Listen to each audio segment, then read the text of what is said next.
visited our website, heightdynamics.com.au? You'll find hundreds of height safety products from some of the world's leading height safety brands. All available for you to browse and order 24/7 at heightdynamics.com.au.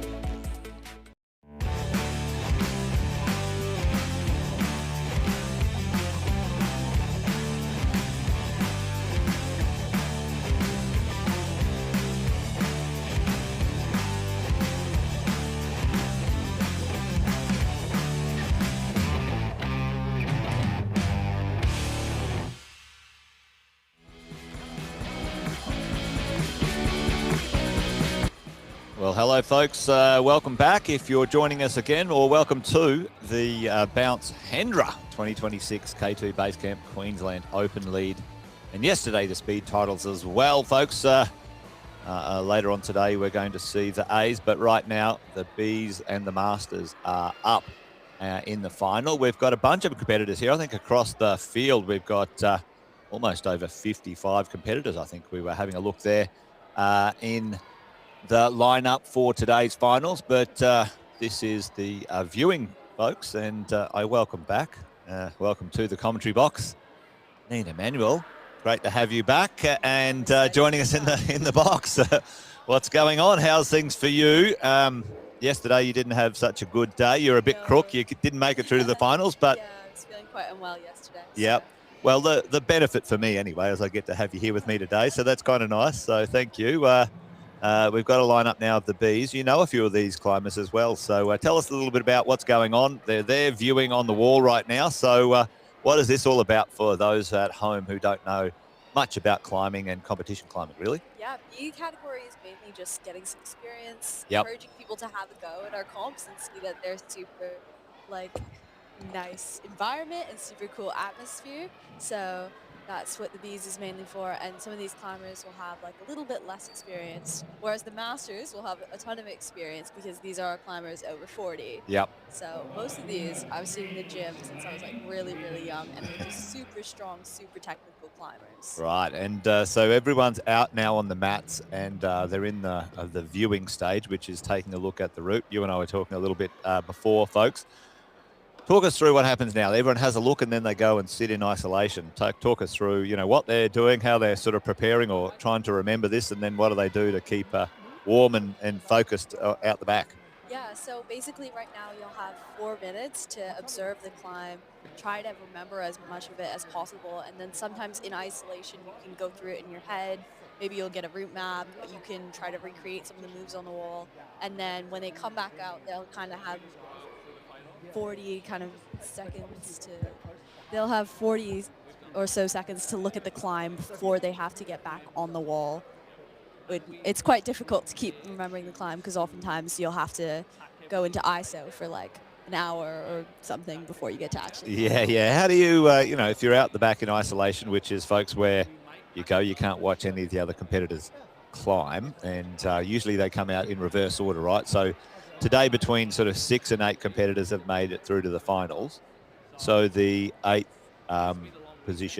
finisher comes out first in the finals, and the finalist, the first finalist, what do you say? The first qualifier for the finals comes out last, really, at the end of the day. So, 3 hours.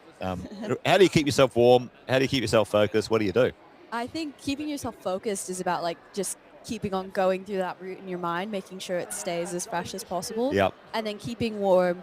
I usually do a circuit of about 20 moves on the spray wall every 10 minutes, and then wait 10 minutes before so you don't keep that pump.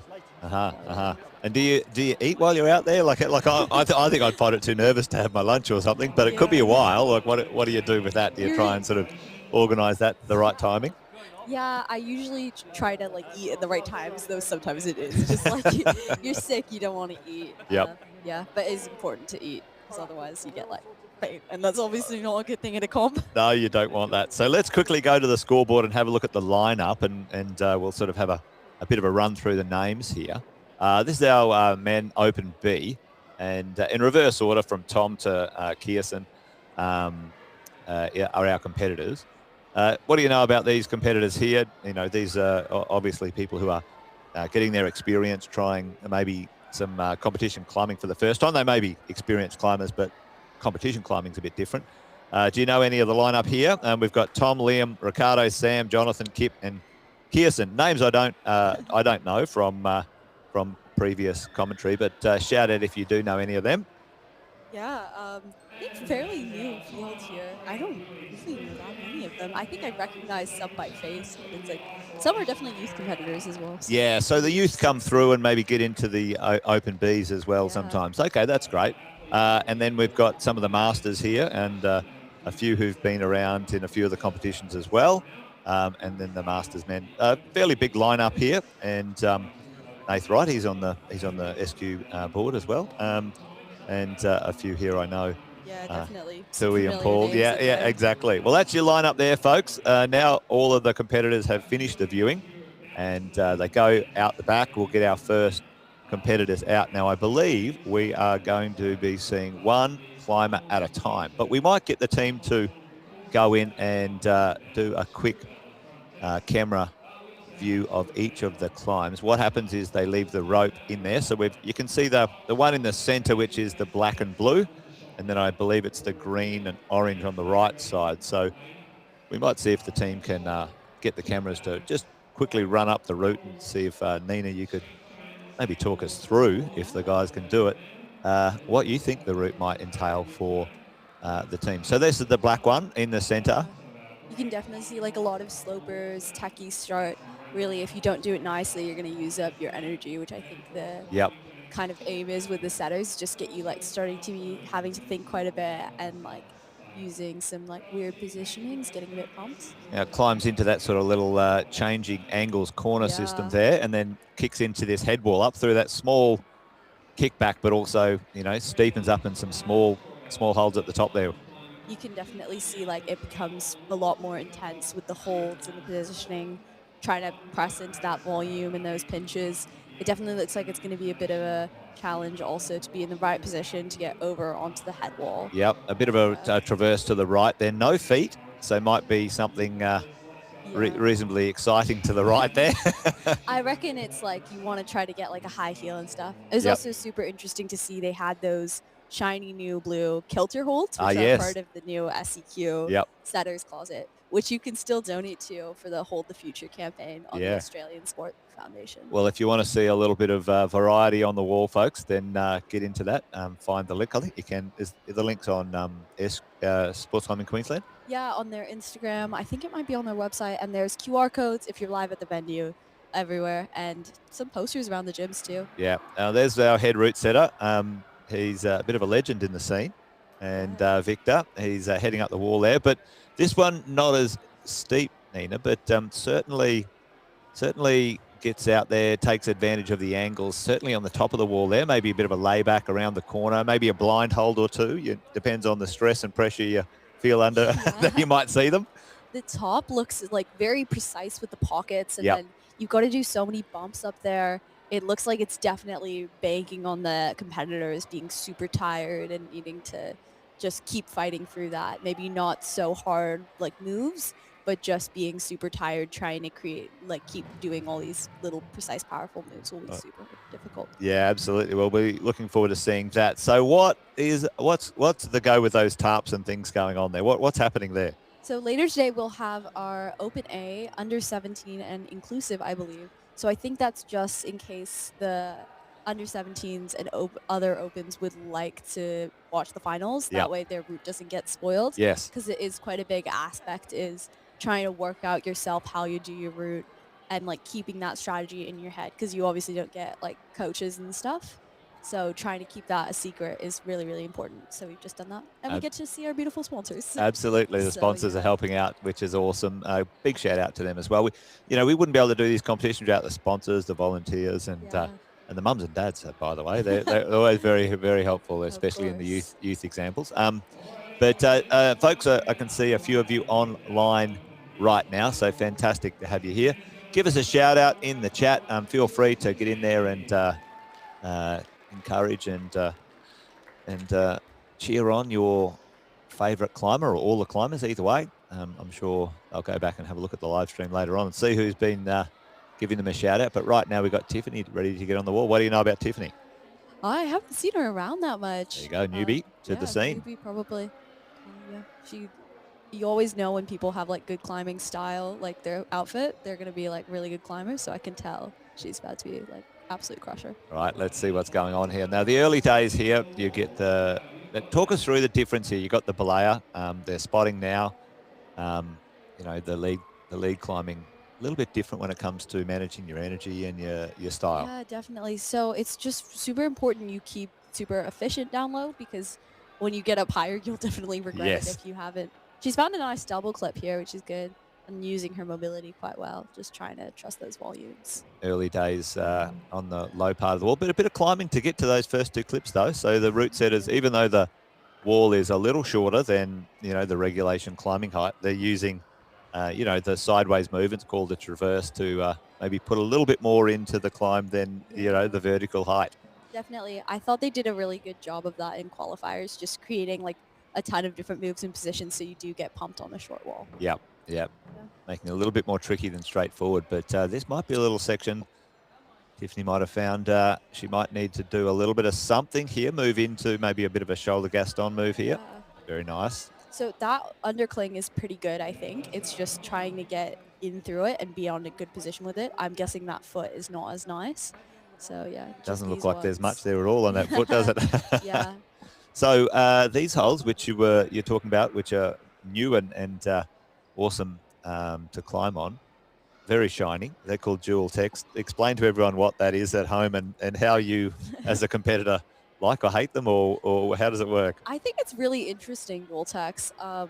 It was basically, at first it was made to simulate like slick rock, so it's very like slippery. Yes. But essentially it kind of forces a climber not to spend long on that part of the hold. So these underclings, they don't want climbers like smearing on the top of them, or if they smear, they don't want them to spend a lot of time on it. So they just made them like dual tacks, which is like slippery. Tiffany's trying to work out very small footholds here, and looks like it starts to kick back a little bit with that angle.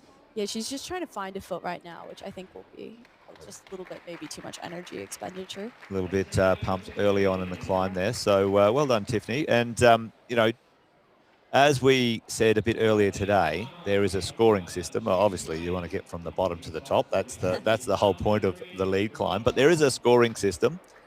Talk us through that as the competitors need to understand, how to, put points on the board. Yeah, of course. So basically, it's just you're trying to get as high as possible, obviously. Each hold is a point value. So it goes like 1, 2, 3. And sometimes if you like match it, you get extra points for that. And then basically the higher point value, the better. And if you go for another hold, you get a plus, which is basically just like a tiebreaker if you have the same amount of holds. There you go. Well, Tom, our first male competitor is out, Tom Gordon. And over on the green holds, I think it goes green to orange. And this was a little bit pockety here to begin with and a few different shapes. So we'll see how Tom goes. I really like this change of direction here. It's very nice. Yeah, across the body, keeping the climbing in a bit of an interesting flow, isn't it, really? Yeah. Kind of almost like a dance or a ballet on the wall. Yeah, a great route always makes you like keep flowing through those moves really nicely. And the great climber helps with that too. Yeah. Yeah. Good and strong. Well, Tom, finding a few of these positions a little awkward, but the clips also. Now, the clipping is part of the whole strategy technique of lead climbing, and sometimes that can take a lot of energy out of you. Definitely. I think it's something that you learn to do when you're more experienced, is having that trust to like maybe wait a little bit longer until going for the clip. But it's just like some clips will just force you to lock off, and that's the energy you've got to expend. Yeah. Now, Tom climbing, you can see there's an awkward section here. Oh, he missed that second clip, actually. I thought he'd got that. But it climbs into like an open book corner there and really sort of pushed him out a little. So maybe finding his balance and the feet seem to be a bit awkward. Yeah, I think it's about like finding the position there and getting like that left foot on solid, because the unleashed hold, which is what that big like long side pull is, Yep. that you see on it, it's good, but it's not like as good as you'd want it to be. So it's just like you got to figure out how to work with it. It seems to be sometimes when you're sitting here in the studio or at home, you go, "What? Just grab onto that big hold there." It looks like, and then you're like, "It's not as easy as you might think. It's not as friendly as you want it to be." But we've got our next competitor out right now, and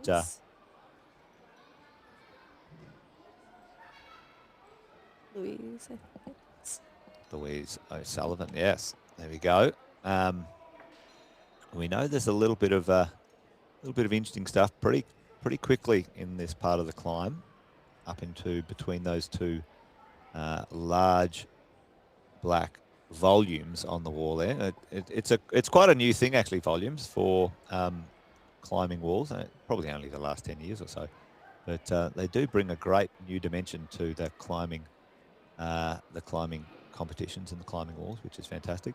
Louise working a little bit easier into that undercling. Yeah, it looked like she just found like such an efficient position and was able to keep that foot down low, which really helped her. And now she's got these like nice couple holds to rest into until you've got to go outwards and it kicks back again a little bit, which looks like she'd take a sec here. Resting up, there's a balancing act between moving fast enough but not moving too fast, isn't there? Definitely. Yeah.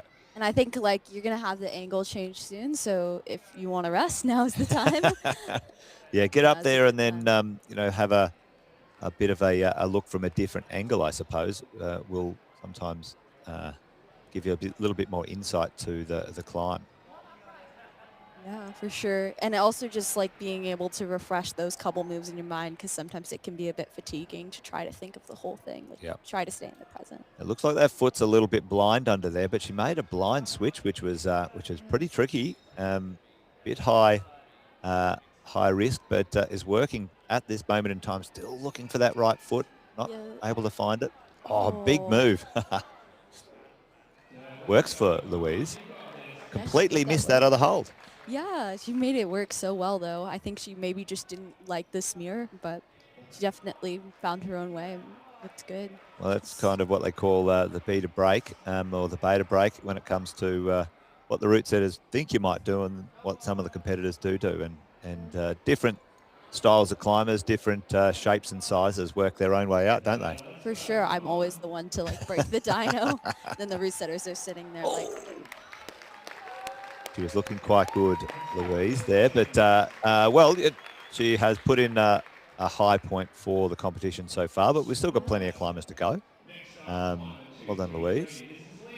Yeah, she looked so powerful through the sections with the presses, which is good. And just maybe struggling to find like a good foot to more stably go up to the next hold, which didn't look like a great hold. No, the feet did look a little sparse there, but our next competitor in the Open B is out, and I think that's Liam Burt, ready to get off the ground. Now, once you leave the ground, you can't come back down, right? If it's like you can't just like, I'll just pop up and see. And no! Did the commentator curse just happen then? Oh no, I shouldn't have said it. I should not have said it. Sorry, Liam. That was all me. Oh yeah, that's always a bit disappointing. It is. Yeah. Got a few shout outs in the chat. So thanks, folks. Good to have you here with us on the live stream. Make sure you share it around. We want to get the sport out there, and it's always great to have new viewers and new climbers joining the sport. It's actually interesting. There was a stat out from the Sports Institute saying that climbing or bouldering grew faster in participation than rugby league last year. So that's interesting. Good to see the sport growing around the country. And at some point in the future, Nina, we were talking about the Olympics is going to be here in 2032. Many of these young climbers are keen on the idea. For sure. I think there's like a big hype bubble built around the Olympics for so many ages. I mean, you're seeing lots more climbers continue climbing when they're older or breaking into the scene when they're 16, like Annie Sanders. So it'll be really interesting to see which of the climbers break through for 2032. Yeah, absolutely it will. And one of them might be Farley. She's got a run. A 6-year run, is it now? It was 2032. So what's that? Yeah, 6 years from now, or maybe a little bit 5.5 or something like that. But Brooke Farley underway. Looks like quite a tall climber here, so maybe it's quite interesting when you see different moves with tall or short climbers, what's a little bit more awkward or what's a little bit easier. And Brooke easily making these first 2 clips, which is good for the layer for safety. Yeah, definitely. I think they have a pretty good matchup for height, so it shouldn't be that much of an issue, but it's good to get that safety in first. Also gives you peace of mind. Yes. So, like, well, Brooke on quite large footholds here. Let's see if she can make her way through this little section here, which is...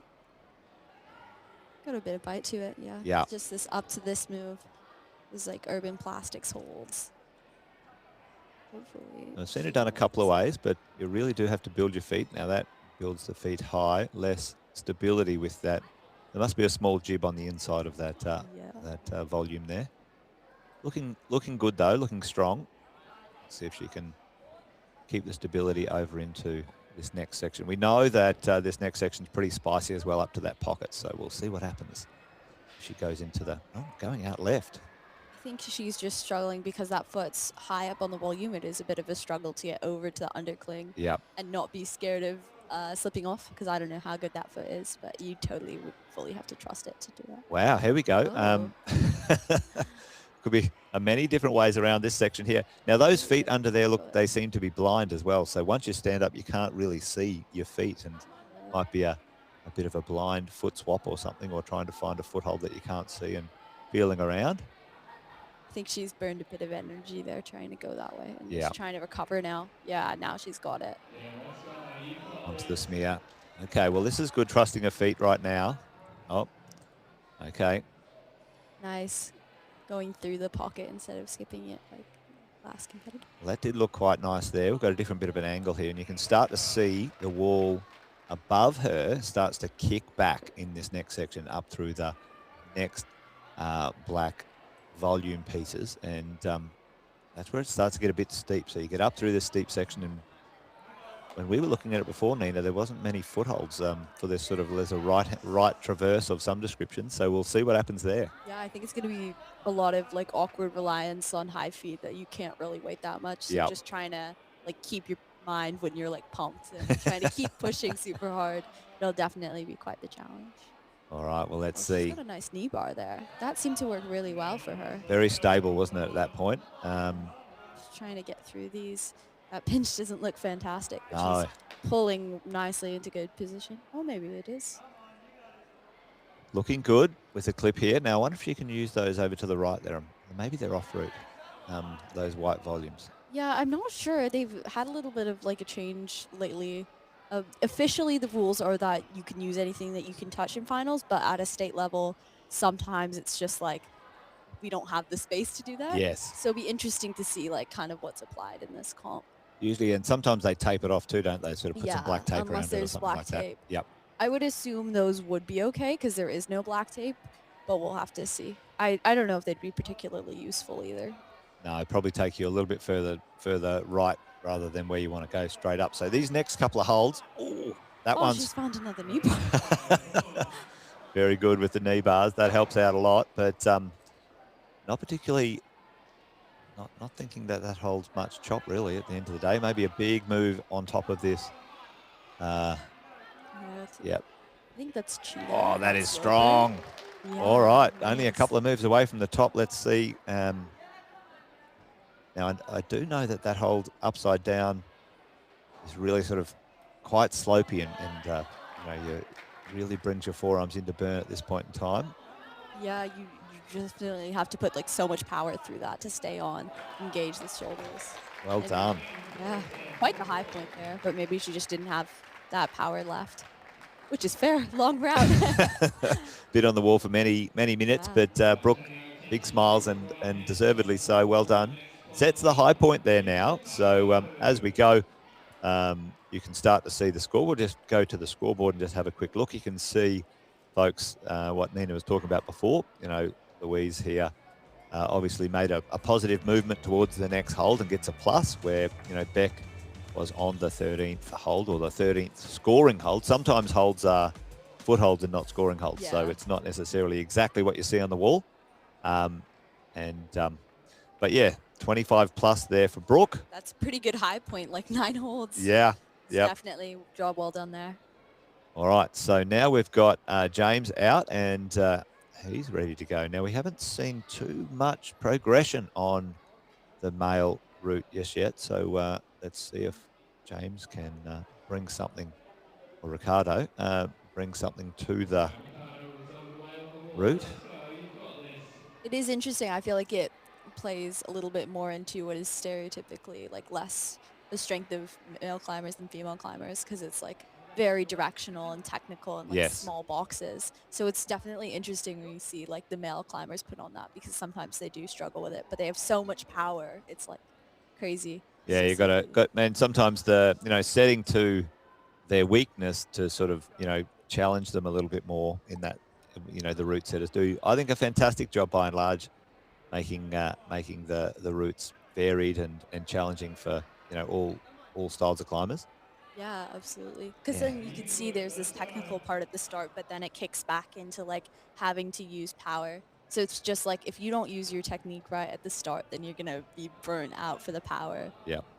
But it's really cool to see how fast he's moving through these and quite like efficiently. Oh, Yeah, well, trying you to can get see this. Vincent. It's quite, there's a lot of shoulder and core required in here. A little bit of awkward body positioning, hips and feet. So let's see what he can do. Nice. Oh, Ooh. keeping the tension well there. Now the feet are quite awkward here, and that's where the opposition, hands to feet really help out, and see if he can make the transition to get back under his hands, under his center of gravity with his body. So now it'll kick back into, I guess, what's the more powerful section with being on the overhang. Maybe the feet aren't so good, having to do all these cross throughs, which he's made work really well. Looking good into this pockety section, and again, we'll see the spice, I think, come out in the last few moves of the head wall. Oh, couldn't make that clip. I think maybe just going back down to a better hold. Yeah, he's got it now. Nice. Not hanging around too much for a rest, which is probably good news. He might be starting to get. Oh, I think that was a bit of a foot slip. I think he still had a bit more in the tank there, but well done, Ricardo.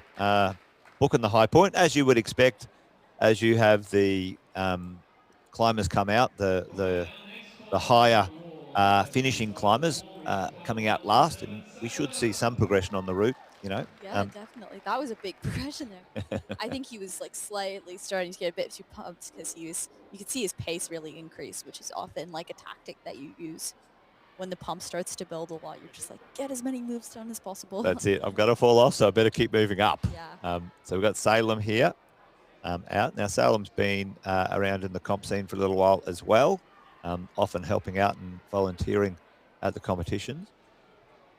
Yeah, the SEQ is entirely volunteer run, so it's really great to see when competitors stick around for just a little bit longer or just come a little bit early to help out, because it really makes like a world of difference.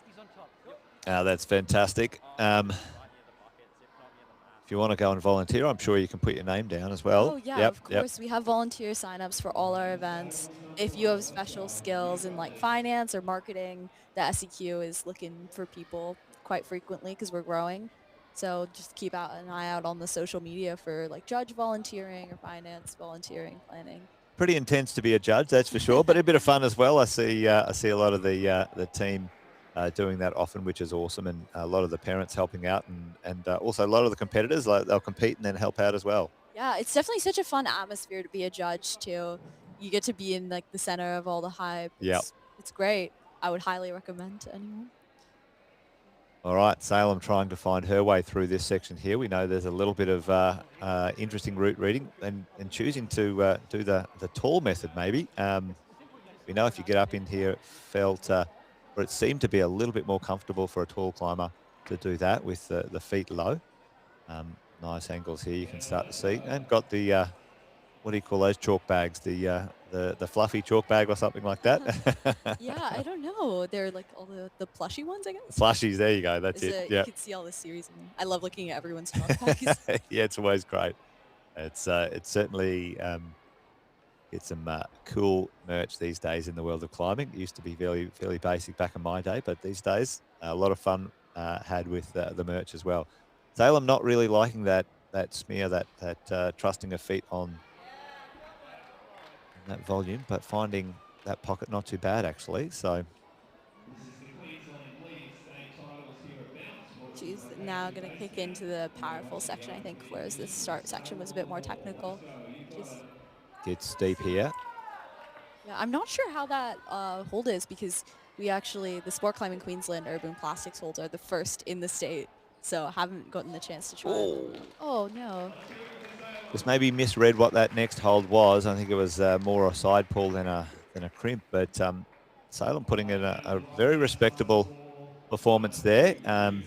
Probably middle of the pack, which is great. I'm sure she'll be happy with that, but always wanting to reach a high point or even the top climbers. So that's the point. And often in these competitions, you're mostly competing with yourself. Everyone wants to win or everyone wants to get to the top, but it's about sort of bettering your last competition often. It's always a great community though, isn't it? Everyone's shouting, cheering each other on and always helping each other, which is awesome. All right, Sam out now. We've got Ricardo put in a 21 plus in the score in just the previous one. So Sam's got a unicorn or something. I think it's a cockatoo. Cockatoo. Yeah. There you go. That's awesome. There you go.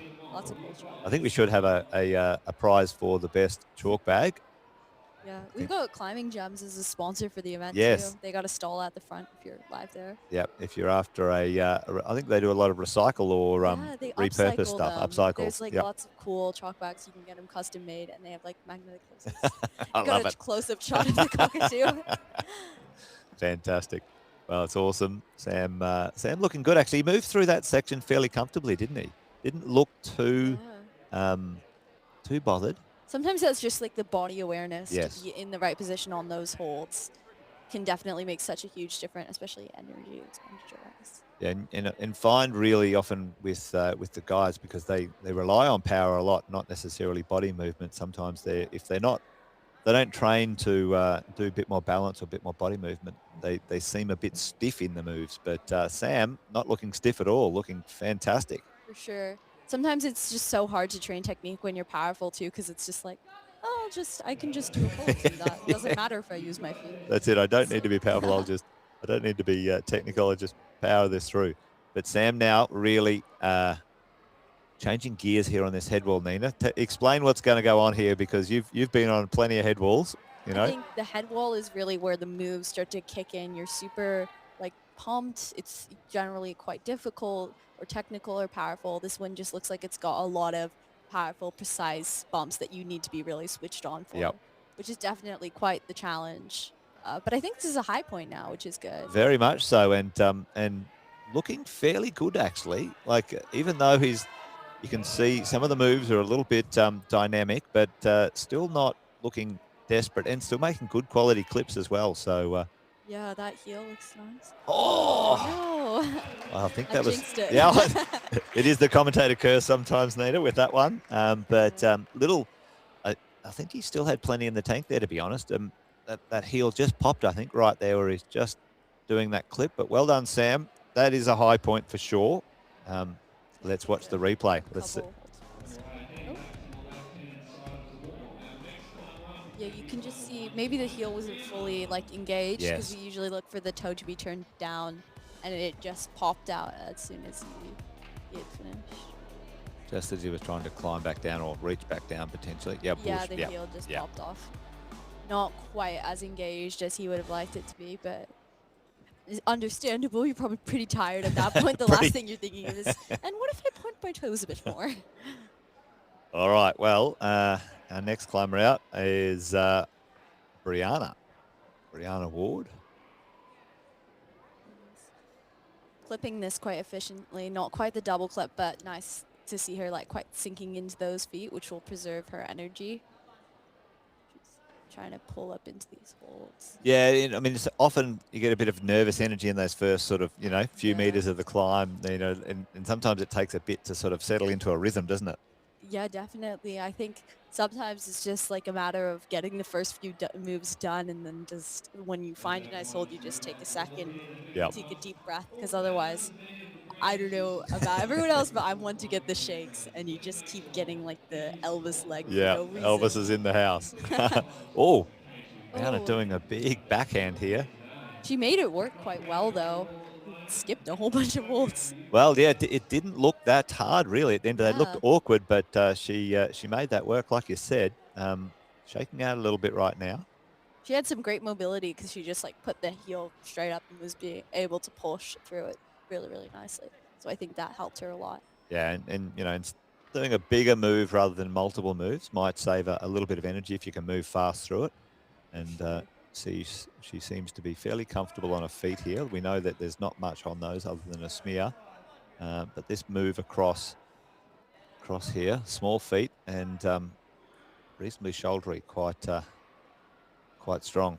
And trying to maintain that connection with the foot when the hold is like slightly dual text. I don't know if it's on the dual text side or not, but it's still quite a bit of tension. It'll play on your mind, won't it? It's like I know that bit's slippery there. Just watch out, So as she goes, well, moving up quite nicely into this section where it does get steep.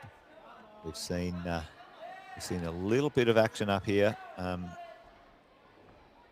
moments ago, but let's see if she can find these moves up here. You can see her pace is increasing a little bit, so I think she's starting to feel it a bit more. But she'll get. We saw someone lay back really nicely into this pinch before, so it'll be good. Hopefully, she can find that and have a second to breathe. The layer down there with focus and concentration. Yep. Oh, and yeah, you can start to see the elbows coming up a little bit. Wow. Very nice. I think that's certainly a solid second position, I think, from a height point of view. But did well, Brianna, up there in, I would say, second position. Yeah, I think that's second. It was a good just trying to get the plus up there too. Yeah, that's smart thinking. Just as like, I don't think I'll make another move, but I better go for the next hold. Now, does that go through your mind in competition? Do you think that way, or do you sometimes forget? I think sometimes I'm a little bit too stubborn, and I need to think that way because at youth states, if I thought that way, it was the difference between third and first. Yes. But I just am very stubborn, and I'm like, I will top this route, which is not always the best. So a little bit of strategy sometimes, I suppose, helps out, doesn't it, when it comes to that? But that's the thing you get with, repeat competitions, and it's great to have, multiple competitions that you can go to as well. So get that experience. Yeah, for sure. This is Jonathan on the wall. I feel like I may have seen him around in youth circuits. Yeah, I have seen Jonathan's name come up a few times. So yeah, some of the youth athletes that are kind of just getting into opens and maybe lead isn't their disciplines, they like to compete these. Just a great atmosphere. I've competed these before too. It's always such a nice vibe. Not that the Open A isn't. It definitely is, but Open A can be a little bit more competitive than B. And if you just want to dip your toes in. Yeah, a bit more social, a bit more fun. Yeah, definitely. Yeah, we do see a lot of the younger competitors coming through Boulder to begin with, and then, saying, oh, I'd like to learn to lead climb. And it's quite an interesting entry point now with climbing. So, a lot of people like that. And the social competitions are a little bit easier access for bouldering as well sometimes. So, that's you will see a few here. But Jonathan moving pretty well up through that section, though. Yeah, just looks like, a bit of a slip through here. Trying to keep fighting on the powerful moves, but he'll get to this nice hold and just have a little second to breathe. A little bit of respite. Especially if he ends up moving that foot around, it might give him a little bit more weight onto it. Yeah, get on that there. But just moving straight through it, I guess. Got plenty left in the tank. I'm one to rest every 2 seconds. Well, that's part of the strategy, but he thinks he's got what it takes to keep charging on by the look of it. But he looks pretty solid still. He's got the feet on well, just trying to reach through these. Quite tall, not having to do too much work in between sort of those bigger moves here, which is probably, reasonably helpful. But we know that these next few moves are pretty spicy. Yeah, he's getting really close to the high point now, which is good work from him. Yeah, wow, even a technical cross-through move with his feet. And let's see if, I was going to say, might have to swap feet to get his foot back up here. We know there was a little pop before, and we can't really tell how far he is from the top here. Probably 2 more moves from this angle, but I think those are just going to be like pumpy moves, but he looks super solid. I wonder if we'll see a top. yes. Oh, nice. An early top there. Well, Make sure you clip. Oops. Yeah, you've got to do the clip here. And you don't have to finish with 2 hands. You just got to one hand and clip it. Yeah. Yep. Faces the crowd with a fist pump. Jonathan, pretty happy with that. Now, how does it work if 2 people top? Well, how does the scoring work? So first, if 2 people top, we'll go back to count back in qualies. And then only if that is tied, then we'll go into the speed it took to do the finals climb. So it goes count back first and then how fast you did the climb. Okay. Exactly. There you go. All right, Jonathan. He's laid down the challenge, thrown down the gauntlet for the rest of the competitors to follow. Michaela up now. Now listen, if you're in the back there in isolation and you hear the crowd go wild, how does that play with your mind in isolation? You think, oh, I've got to top it now, right? I think it honestly is just like, it's a little bit, you try not to listen to it, but when you hear it, you're like, oh no. Sometimes it's just better to have like a really hard lead route that's just like, I can get like not that far up it and still have done well, because then you feel a little bit less pressure. But when you know it's toppable, sometimes it can be like a lot of pressure. Oh my gosh, I'm gonna top it. All right, Michaela underway. Now I think this is our second last lead climber. Now she's got to put in a fairly good effort here to do 25 plus. So got to get to a 26 or maybe a 25 plus on a count back. Looking fairly comfortable so far though, moving into this section without much of a problem. Yeah, she's got to get pretty far into the head wall later though. I don't know how good that pocket is. I think it's decent enough, but it's just like getting the athletes to doubt it a little bit and be like just that little bit too much in your arms. Yeah. So it develops the pump.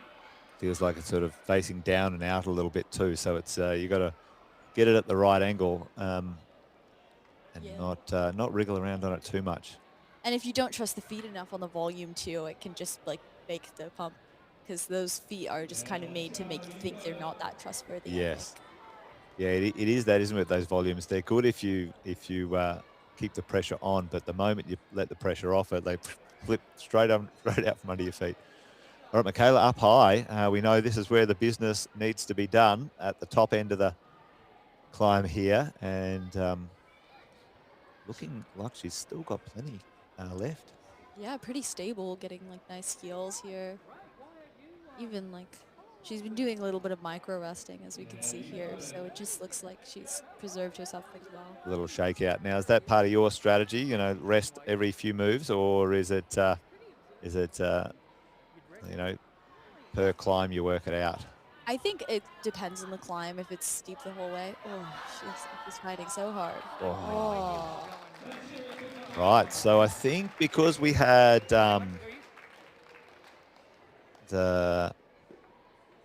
was it Brooke actually held on to that larger one before? Did. So there was one more move after that. So probably put Michaela up there in a second. I think that would be pretty close, probably a 24 plus or something, or 23 plus. There you go. You can see the scoreboard right now. Might just quickly throw to it. So we've got Beck Barnett, the next one out in the women B. But there you go.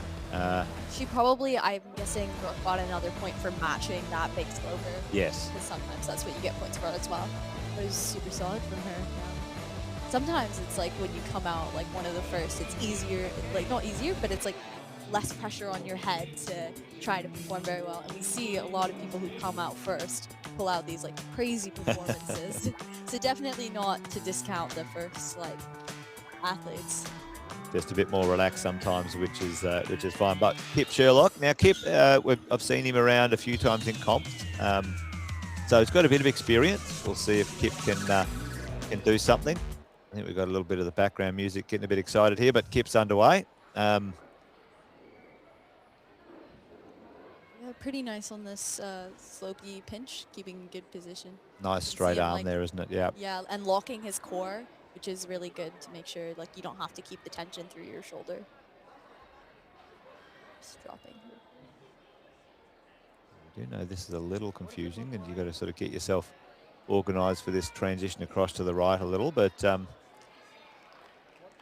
not worrying Kip too much. Yeah, just pushing through those. I really love those unleashed holds. I think they borrow them from other gyms for this, but they're super cool to work with, especially on lead. Just creating all these different positions and pushing through. He's in an awkward position here, maybe gone a bit too far to the right, but trying to work out his feet here. Just, I guess, trying not to get caught in the rope. Yes. And not wanting to flip over, because if you put your foot behind the rope, it might not be such a good time for you and your belayer. No. And how much of that sort of plays on your mind as you climb? You know, the more experience, I suppose, the less, or? I think I used to get really bad lead anxiety, so sometimes having a foot behind the rope is just like absolutely cannot do that for me. Like, yep. I know there are other climbers who will just go and do it when you have that experience and don't have that fear. But for me, having the foot behind the rope is like absolutely plays on my mind, and I'm like, nope, can't do it. Well, it's always good to have a little bit of awareness on that sort of stuff as well. But certainly, it's part of the competition readiness and the mind game. Not only, you know, you've got to be ready physically, but mentally as well, capable of keeping you know, your head about you in the competition as well. So keep looking good, getting to this point. A little bit pumped there, trying to shake out, gather a little bit of energy back. Yeah, he's found such a nice heel there. I think that's definitely helping him to rest a bit. And we know that the foot on the left is maybe a little bit prone to slipping. So. Yeah, we've seen someone slip off that before. Now let's see if it's... Oh, okay. All right, now he's fighting. Yep. Yeah, keeping quite a bit of tension through that toe might be a little bit powerful. Yeah, these slopers on the corner here, and maybe a little bit of barn door one way or another, depending on where your feet are. Oh, moving into sort of some dynamic moves. We've seen this heel before. He's pointing his toe a little bit better here. Yeah, he had it more engaged outward too, which was a little bit better, I think. That one's nicely. I know how to spot a nice heel. Mostly because I've been coached on so many bad ones. Right. Oh.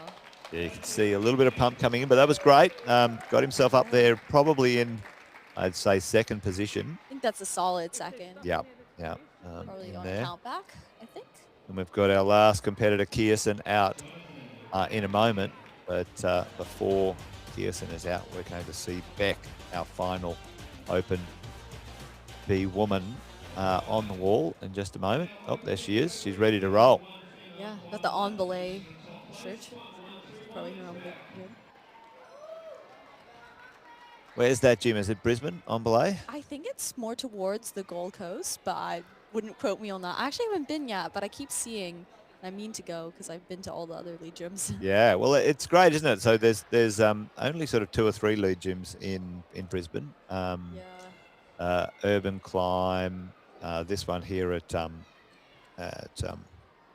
guess Hendra, Bounce Hendra. Because then there's Crank and there's Rock Sports, which is Rock quite Sports. short. Yep. But it's been like it was the first climbing gym in Queensland, so it's such a community pillar. Yes. That I know there's so many people who like frequent it so much just because the community is so awesome.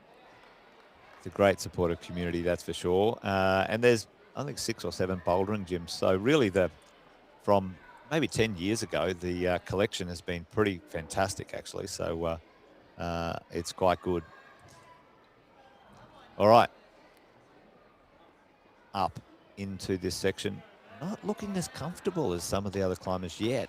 Not quite. She's found her flow again. Maybe that's part of this settling in piece that you're talking about, Nina. Just not really looking as comfortable as you probably want to be. She looks just slightly high on this hand, but she has made it work, which is good. Just might be building a little bit of that tiredness, I suppose. Yeah. Always under tension there, not really in that sort of restful position, a little bit more effort required for each move.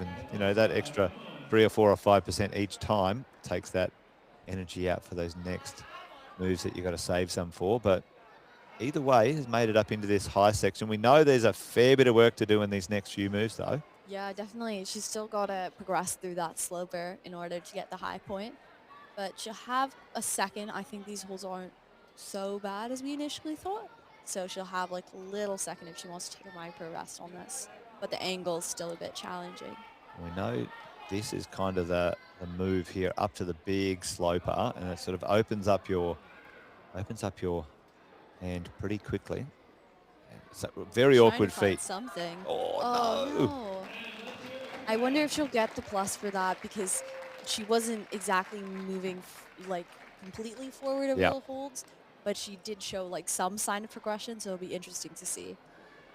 Well, the judges are the ultimate arbiters of who gets what. So we're done there. Beck has put her best effort in. She'll be up in the early 20s, I would expect, with the score. But, yeah, just like you said, not as positive in that move. I think she was sort of falling on that. But we'll see. We'll see if she gets a plus. I mean, at the end of the day, commentators, we're not here to score. We're just here to, like, silently curse against the athletes. That's right. So it's a lot easier to call from the comfort of our chairs than it is in the climbing gym. So, but our final competitor, Kiersten, is out right now. Yeah, I think I've seen him on the youth scene, definitely. Yes, I have too. He's got the SCQ jersey. Moving up through the section fairly quickly into that sort of awkward position here. Just trying to find that foot on the, like, 2 blocked side pulls. It's a bit awkward for him, I think. Going for that clip there, which makes sense before coming across. See how he chooses to do this move up through here. That seems to be a little more comfortable staying to the left instead of going to the right, but both of those moves work. Trying to come through to this gas one is all about transitioning the way. She seems to do quite nicely. Yeah. So you can get into this side pull that's positioned a bit more upwards. Bit of a jog, but you'd be quite tired at that point, and the feet aren't fantastically trustworthy. Not fabulous, are they? Yeah. All right. See. Nice heel out there. This next one's a reasonably good hold where you can maybe get a little bit of recovery in. We'll see if he chooses to sort of pull up and shake a little. Yeah, he might just be feeling... Sometimes, I think he's primarily a boulderer, so sometimes the boulderers are just like, go for it. And it is interesting to see that style translate through, because sometimes they really just don't need it. They're used to, like, rapid fire attempting their projects. Yeah, no shaking out, just go for it. And, sometimes these shorter walls are like that, aren't they, really, at the end of the day? He looks like you can see his elbows starting to flare up and his pace just a little bit more rapid. So I think maybe he might be experiencing some of that fatigue. Getting that pump in. But to be fair, you can still climb like quite well when fatigued, especially if you've developed that mental skill. So. And do you train that? Do you get a chance to train that as well as much as you should or could? Yeah, for sure. I mostly train that on the circuit wall, and then I've been doing it a little bit by going up and down lead routes. Yes. But yeah, just trying to practice moves that get seriously hard. Oh, he's really, really fighting, trying to get a nice heel in there. Yeah, well, we've seen the top move reached from here, so he's battling this out for cry. Yeah, here we go. Nice. And he's still got to clip it to make a top. If he gets the clip in. Yes, nice. There you go. Okay, so that'll be first for him to do the count back. Nice. Which is really great. Well, he certainly earned that one. It didn't come easy. You could see the fight. It was awesome. It was awesome, yeah. Those last 4 or 5 moves. There he goes. A bit of deep breathing. Often when you come down to, you're so pumped you can't undo the knot. Yeah, that's me. You can see sometimes it's like awkward because I'm just like so out of breath, and then there's like the live stream and I'm like, oh, hi. There you go. All right, well, listen, we'll go to the scores and have a quick look on the scores. So the Women Open B, Michaela got a 23 plus, so she did, and Beck didn't get the plus there. So Beck in third at this moment in time, Michaela second, and Brooke in with the gold, or coming in first. Now, there will be appeals later on, folks, so that'll happen, and this is our provisional scoring according to the on-site judges. The on-site judges make this, and it's all happening in reasonable real time. Usually not major changes, but No. you never know. Like, always got to give people the chance to play their pace. Yeah. And we've got our Open B men, and we had two tops, which is awesome. But Kip at 25 and Sam at 25. Kip just coming through probably with the count back, and Jonathan and Kierson coming through with the count back too at this moment. So there's your podiums, folks, for the Open B women and men, and we'll probably have a small short break. We might throw to a couple of messages from our sponsors while we wait for our next crew. Oh no, they're rolling straight out. Not even no break at all. So we're straight into the Masters section, which is awesome. And our Master men. I watched. Did you ever grow up with He-Man, Masters of the Universe? I watched that the other night. That's what's in my head at the moment, Masters men. But Jeremy Samways right now. Yeah, he's got a daughter competing in the Open A's. Oh, well, too. there you go. That's I awesome. was- Father-daughter combo. Yeah. I always love to see the parents and the kids, they train and get super strong together. That's great. I'm just being pipped by my kids now. I've been climbing with my older two for about 5 or 6 years, maybe even longer, and they're only just starting to catch up with Dad. But all right, Jeremy underway. Yeah, let's see what he can pull out. I know his daughter is like super powerful climber, so I'm sure it'll be like exactly the same. It's good to have a training buddy as well as maybe a chauffeur. So there you go. Yeah. Yeah, my daughter was a dancer before she started climbing, so she would always make me stretch. So I do miss my stretching buddy now. I'm a bit less flexible these days, so I know the joy of that. Anyway, Jeremy underway. Let's see what he can do up in this section. We know there's a little bit of route finding here required with body positions. He looks like he's finding them fairly nicely, though. Just maybe have chosen the wrong feet for this move. Bit high on the feet. It makes it a bit more powerful. Could make it work, but it will be quite powerful. Well, it looks like he's going to just power into it and see if he can make it work. Oh, yeah. I think it's just so much to hold, like trying to keep the tension on that sloper where you're so far above it. It's maybe a bit of a missed read, which is unfortunate, but still super solid go. We've seen a lot of really strong climbers struggling down low. So Yeah, so that knee pushing you away from the wall really, you're bringing your hands up on those slopers and then there's nothing there. It just pushes you out. So I think it's not quite in cut enough. Yeah. All right, well, Sam has done his crack at the wall, and I think we're going to roll straight out anyway into 1 for 1. Isabel Hendra.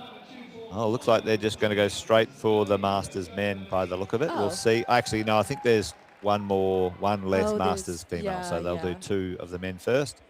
And away we go. So this is Bernie Walsh. Nice. Yeah.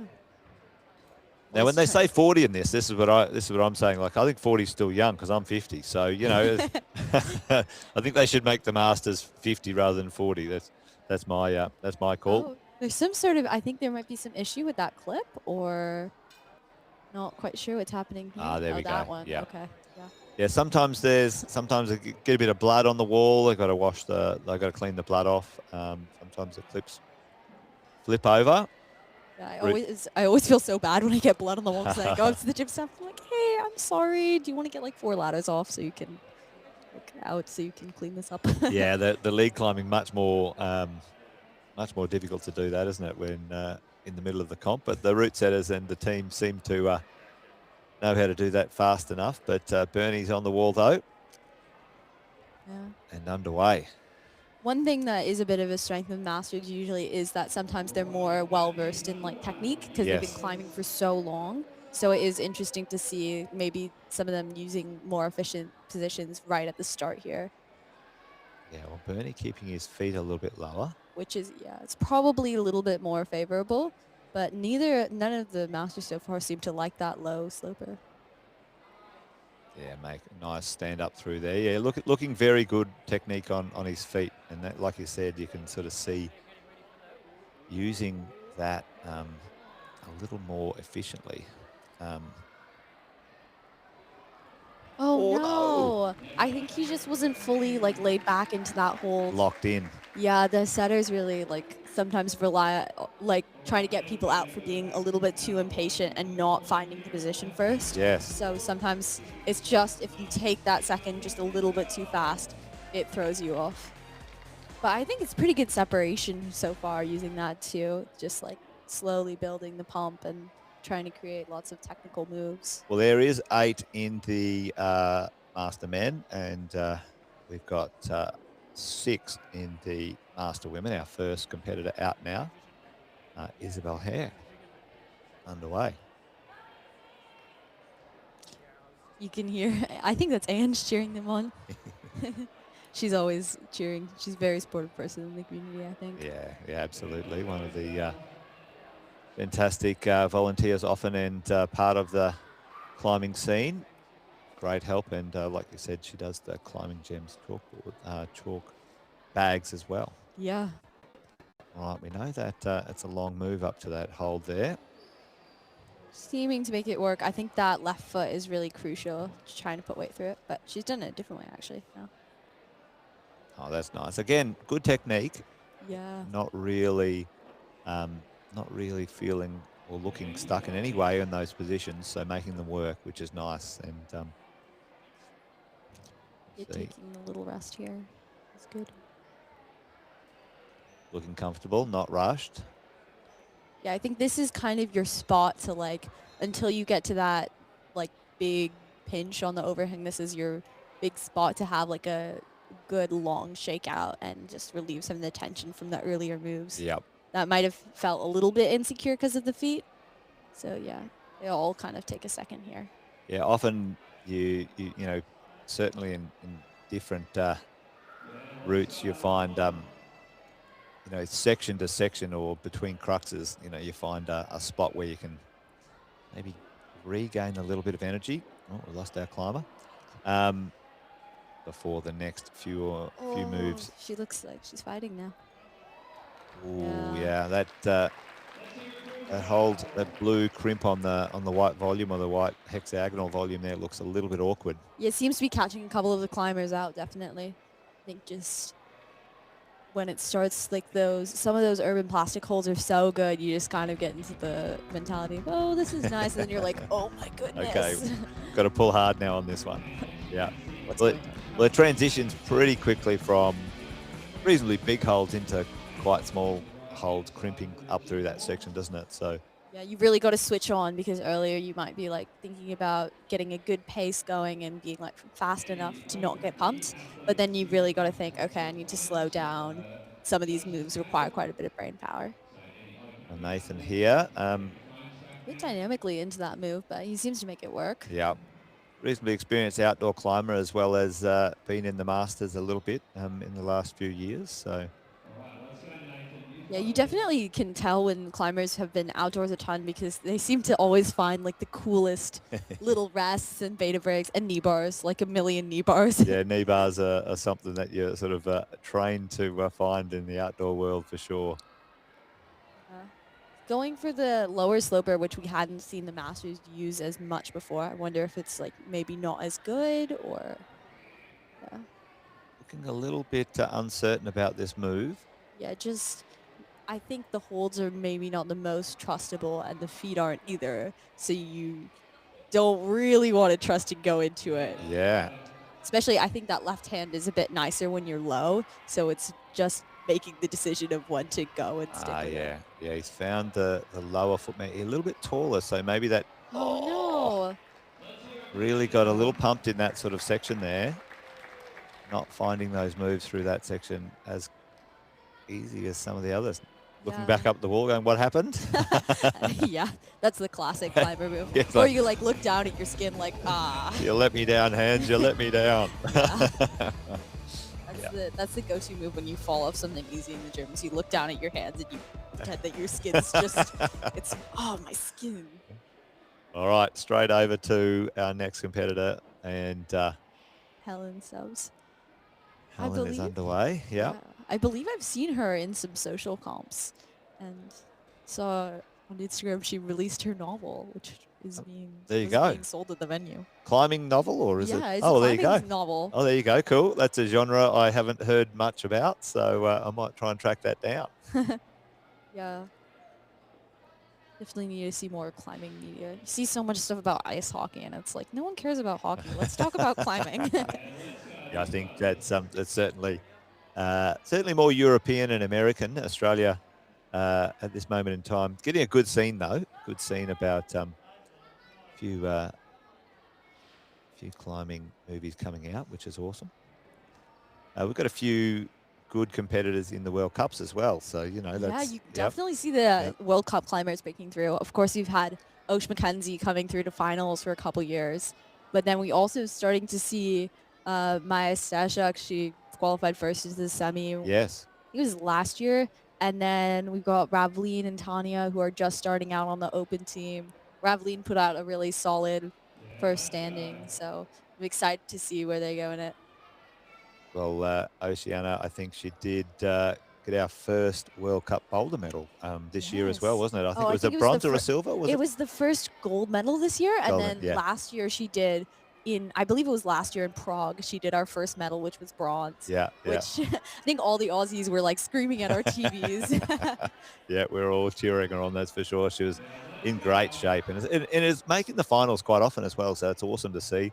Very inspiring for the Australian young competitors looking for that World Cup circuit. Yeah, because I think Australian climbers aren't something that you see as much up there, so it's great to know that we can do it. We can do it too. We can do it. You just got to have that same level of like drive and obsession. Absolutely. All right, well, speaking of drive, Helen has driven all the way up to this high section in reasonably good form. Definitely. She yep. seems, I mean, her pace was quite good too. She's just got to trust this foot and, Yeah, a little awkward cross through on that pinch, but has certainly booked the high point. So now that's the one to chase. We've got a fair few climbers to come out still, so hopefully we might. It'd be great to see a top on this one. yeah. I think some of the like later climbers, I know Emily Ames, like super experienced, have been on the scene for forever. So it might be interesting to see what that experience can bring to this climb. For sure. Yeah, Helen up into this section here. This cross through again. You know, the feet not as stable as you want it to be. You just know you've got to push down and trust the friction with the cross through. But in the lead at the moment, provisionally. For sure. I think it's just this hold, this pinch is like not very nice when you're not over it. So it's really hard to trust and go into it. But once you are, you kind of get another little second to rest, get something back. Yeah, you can see she's just pushing like straight up, which doesn't work that well with that hold. Whereas if she had pushed a little bit more to the side, she might have been able to get a bit more purchase off of it. All right, Tui here is also a fairly experienced climber in the competition scene. He's certainly been in the Masters for 4 or 5 years that I've been seeing him around, and also in the Boulder Masters as well. So let's see what he makes of this section. Yeah, super powerful. I always see him in the weightlifting gym, like lifting like 10 times the amount of it. And I'm like, oh wow, okay. Yeah, staying fit.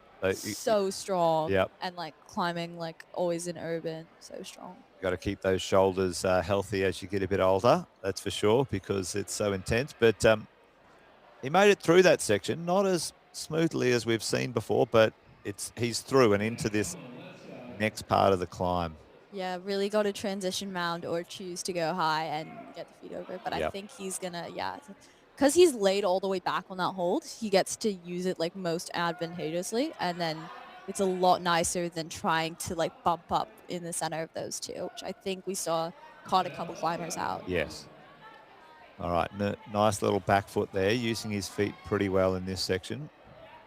Yeah, he was a bit high before, but then he's just dropped down, which is really nice to see. So it'll preserve a little bit more energy. Yeah, still working quite awkwardly in this section, but Yeah. you know, grinding it out. Got the job done. Yeah. Yep. All right. Bit of a stiff clip. Going for the Oh. epic power scream. All right. Well, just looks like maybe burned a little bit of energy through the power section and couldn't quite get it back. couldn't get those But sections. Yeah, we haven't seen anyone really in the Masters get comfortable up through that section yet. So we still got, what, 4 competitors to go, I believe. Yeah. Yep. I think, yeah, definitely a high point though, so that was good. Absolutely. 17 plus there in the scores. And the women now, our next competitor out in a moment. Already on the wall, and that's Rebecca. Yeah, she's got a son competing later in the under 17s as well. So nice to see a lot of family climbers. Yeah, that's awesome. Great to see. Now Rebecca up through this section reasonably fast, looking good. And she's kept like such a nice position through here too. Like finding good positions on the holds is always nice to see. Yeah. Not quite sure what foot she wants to use on here, but I think she's made a decision now, which is good. And through to the urban plastics. Yeah, nice. Good technique, making decisions quickly, trusting her feet. Yeah, that's definitely what you want to see in a lead climber. Because if you don't make the decision, then you're just stuck in a lock-off, and nobody likes to train lock-offs. So you can only sort of hang around for so long as well, but looking very comfortable in this section anyway, trusting those feet. A little bit interesting to make this transition across 2 small footholds. You know, this next hold is one you don't want to rush. Yeah, I think maybe just being a bit more into that undercling, because she's moved those feet so it opposes the volume a bit better, which is nice to see because it'll preserve her energy. Now she's just got to get high. Hopefully she can make it work. Yeah, nice. Like laying back, she's just using like all the positions quite efficiently, which is good. And it's going to help her a lot later on when she's got all the powerful moves. All right, so made this part work fairly well. Starting to, I think, just really need to bite in for this power section, though.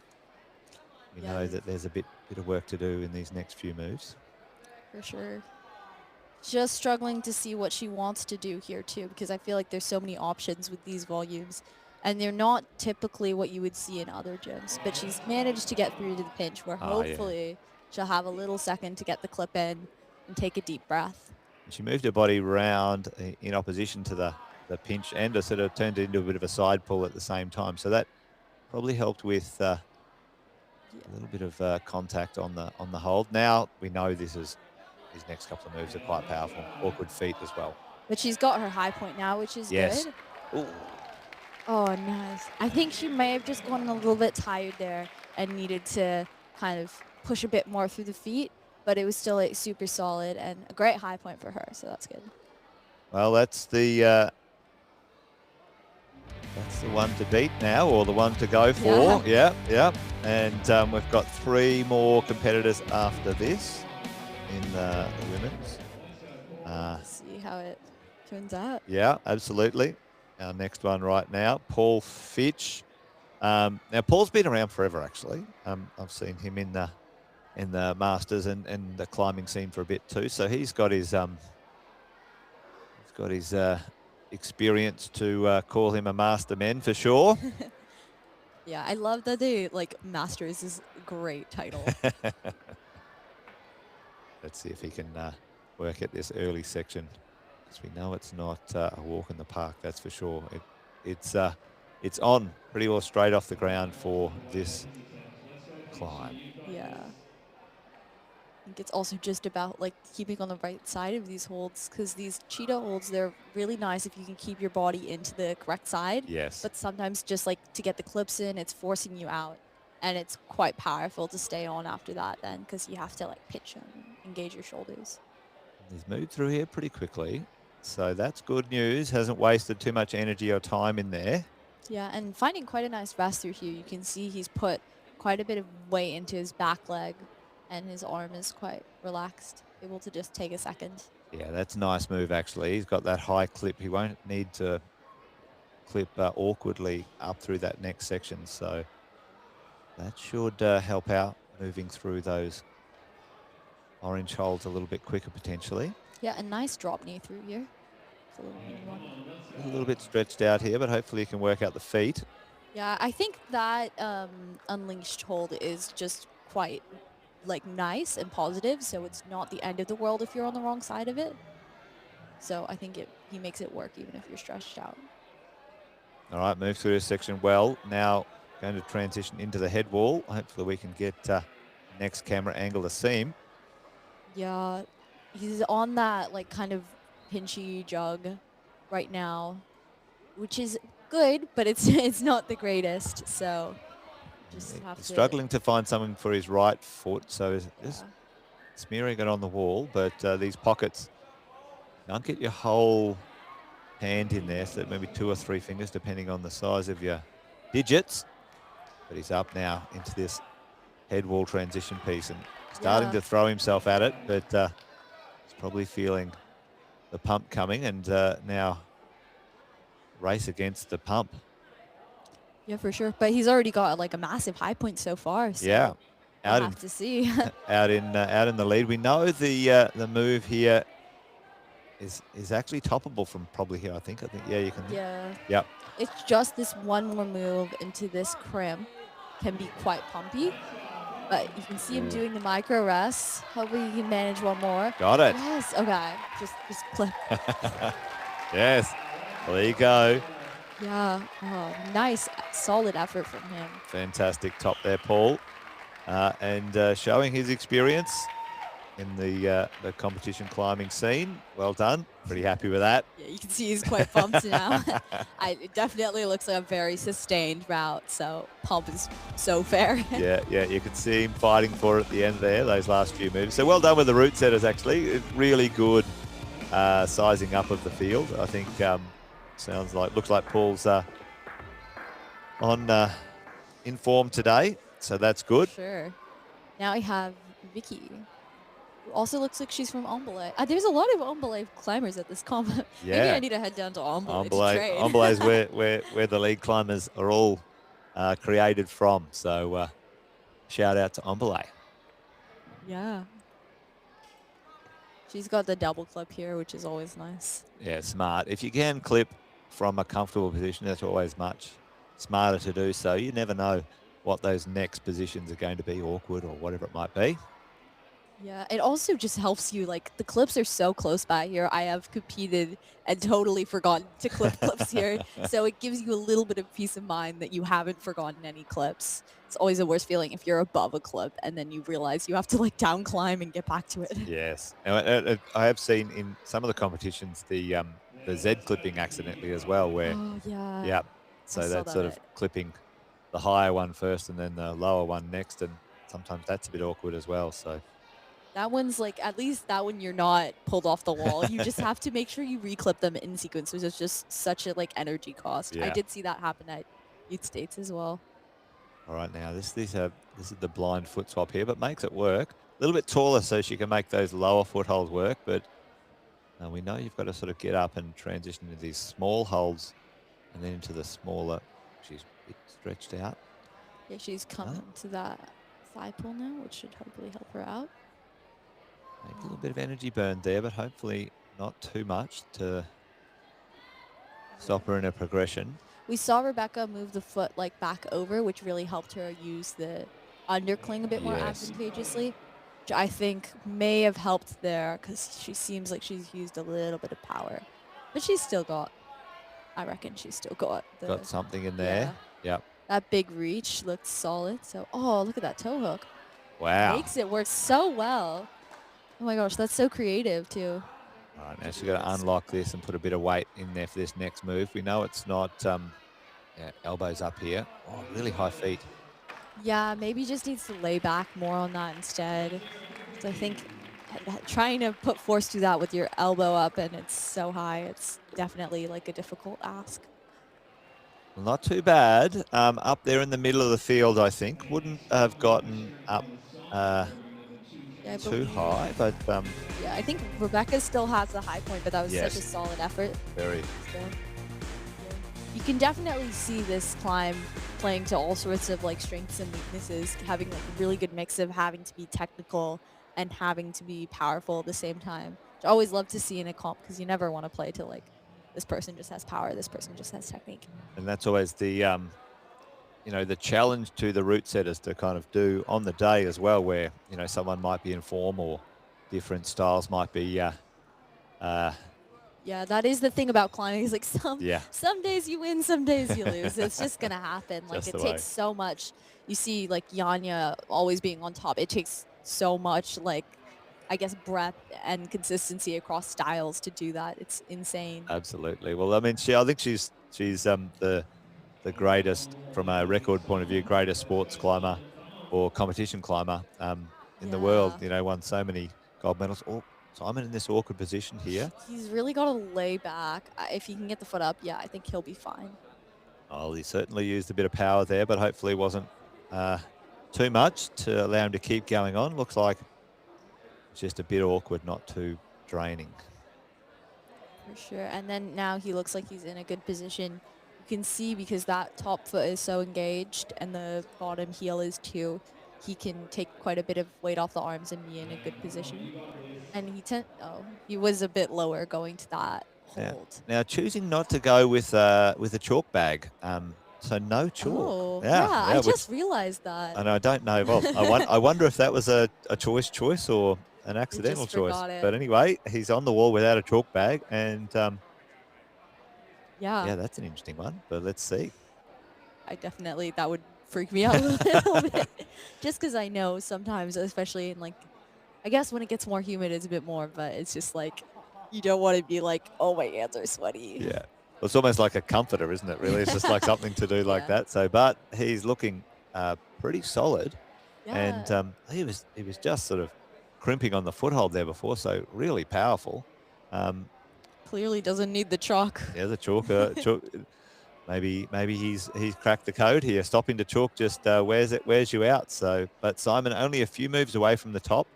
Nice heel hook there. Yeah. Maybe could be a little bit more engaged because we've seen it pop off, but it looks like it's getting the job done. So yeah. All right. I'm just nervous every time someone puts a heel hook in now. Holding our breath. Our hands are clammy in the here. Like, come on, hold it now. All right, Simon, one move away from the top. It's not done yet. The job is not done yet. All right, let's see. See, most of the competitors super pumped up here. So these last few moves are a real burn. All right, well, there you go. That was certainly impressive. Not only the climbing and getting a top, but climbing it without chalk as well. So well done, Simon. Yeah, that was super solid effort. You can see where like the masters have a lot more experience with technique than some of the open Bs, and it's helping them so much on this route. Fantastic. Well, on count back, that would say that Simon's up there. Oh no, Paul. Interesting. That's in a time. So there we go. So we'll have a look at the scoreboard a bit later. Yeah, see what happens. I wonder if they were tied in the qualifiers or maybe. Yeah. See how it goes. Well, there you go. That's a good bit of information to understand how the scoring is. But Clementine is our second last competitor in the Master Women. Oh yeah, I always see her around in urban climb. She seems so strong. It's like the people on like the third. Yeah. On like I think I usually go Wednesday Avo, and it's just like these strong groups of. What's your training schedule? Is it a 3-day cycle or is it a 4? What do you train? I'm a little bit crazy sometimes, so depending on the week, I'll do 5 or 6 days. Yeah, wow, I'd break, I think. I think I go a little bit insane if I don't do something. So, yeah. Oh, that's good. Well, Clementine underway, looking very good technique-wise and footwork-wise. Yeah, pulling nicely over into that foot. You just see some of the climbers have such great awareness of where their hips are, and it makes that rock over so much easier and so much less like upper body dependent. Yeah, using that hip flexibility, ankle flexibility, good footwork. You know, a lot of people think it's just all about pull-ups and, you know, hanging on. There's a lot more to it. I know. I Yep. feel like first time I got a strength program and it was like more than half lower body, I was like, oh, what is this? Well, big shout out to everyone online. We can see a heap of shout outs in the chat as well. So thank you for that. Keep them coming. Give your favorite climber or all the climbers a little bit of encouragement in the chat, folks. Great to have you here on the live stream. But you're watching one of the second last climber in the Masters Women, Clementine, up into this section here. Really scrunched up in there. I wonder if she's taller or shorter. Seems a little shorter, I think, but I mean that's good technique, staying low on those feet. You know, frogging sure. that hold. I always love to see a good frog. I think when I was little, I used to frog all of the volumes, and I used to drive like coaches insane. They're like, "You're not even going anywhere. You're just doing a frog." Oh, high heels. Yeah, well, this is where that section is. Oh, yeah, this is wow. Oh, Okay. wow, okay. That is Hopefully she can turn that a bit more down to get a bit more advantage off of it. Oh, nice. really strong. Is she on the right? Oh, no.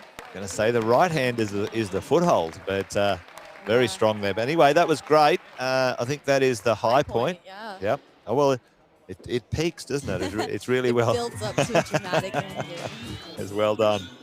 Good job there, Clementine. That'll be in the sort of the 23s, just a little bit. Rebecca at a 22 plus. So got one more left. I think Rebecca's guaranteed podium now. Yes. All right.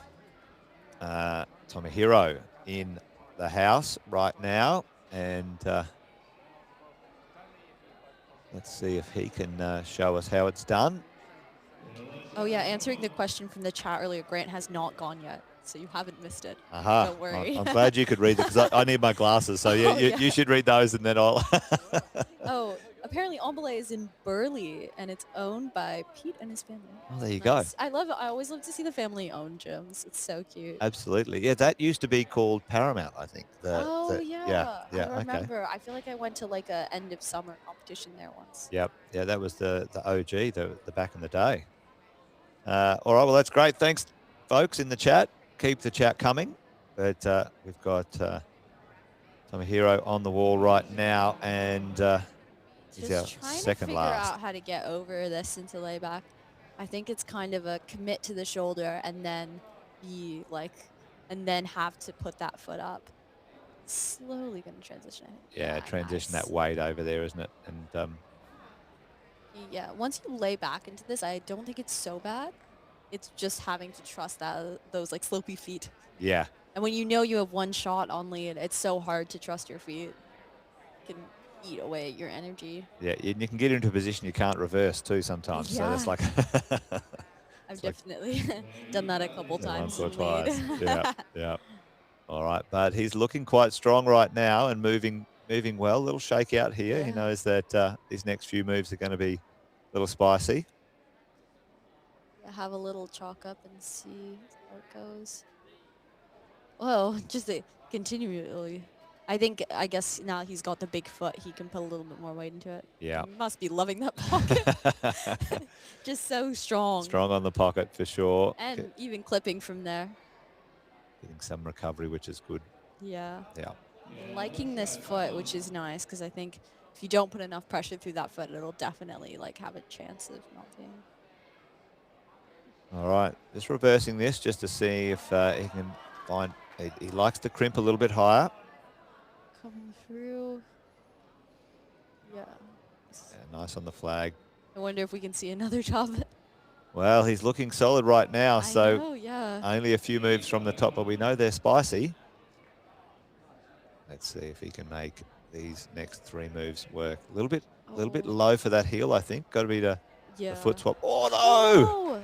Oh, that was a bit of a shame there. He was looking good. A little bit of a little bit of a slip on the foot swap. I think it's just a struggle up there once Yep. you're tired to keep like focusing on the feet, especially when there's so many like different precise hand moves and like I guess positiony hands to focus on. Yes. It just looks like he maybe didn't have enough focus on that foot and missed the match, which is a bit unfortunate. A little bit hard to Super see strong. underneath as well. It was strong, wasn't it? Yeah. Super strong run. I think that might put him in third.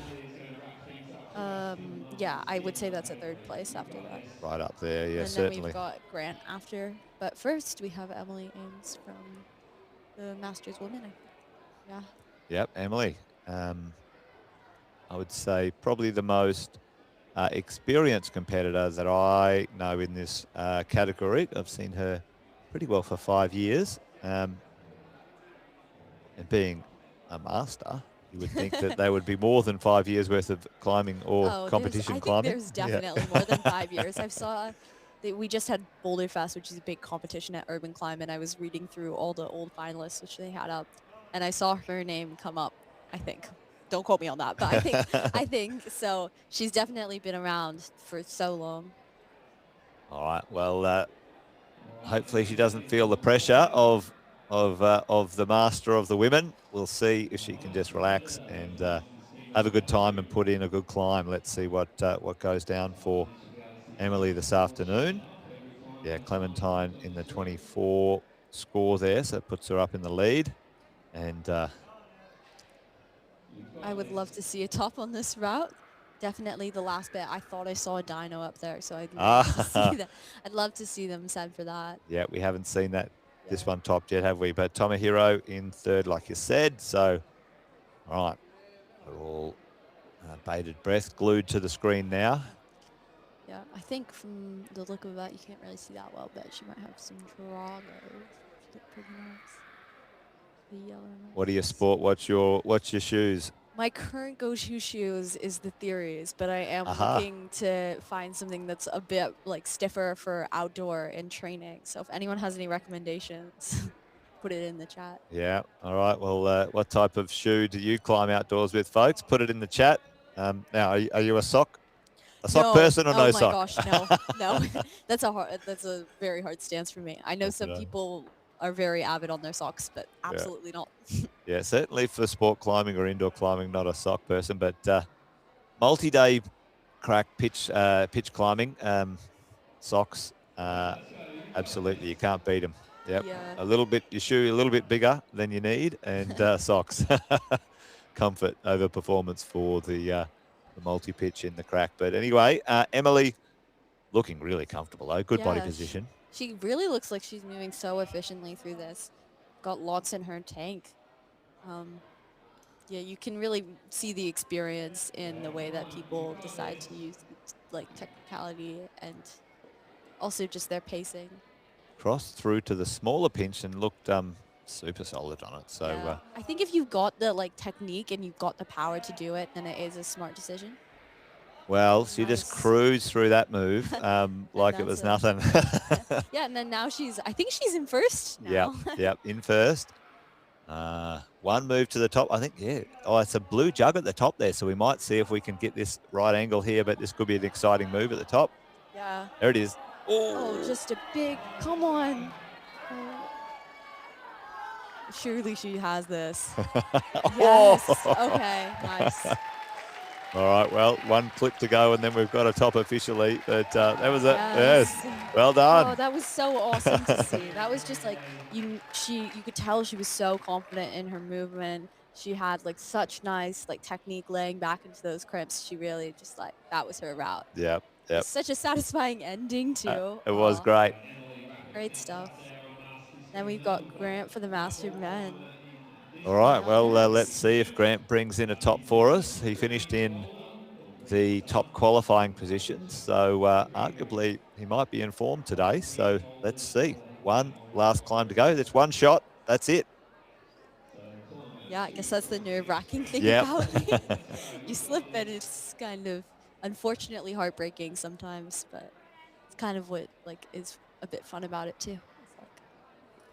That's the competition format, isn't it? All right, Grant, let's see if he can get through this section here. We know it's awkward and has caught a few of the competitors down early.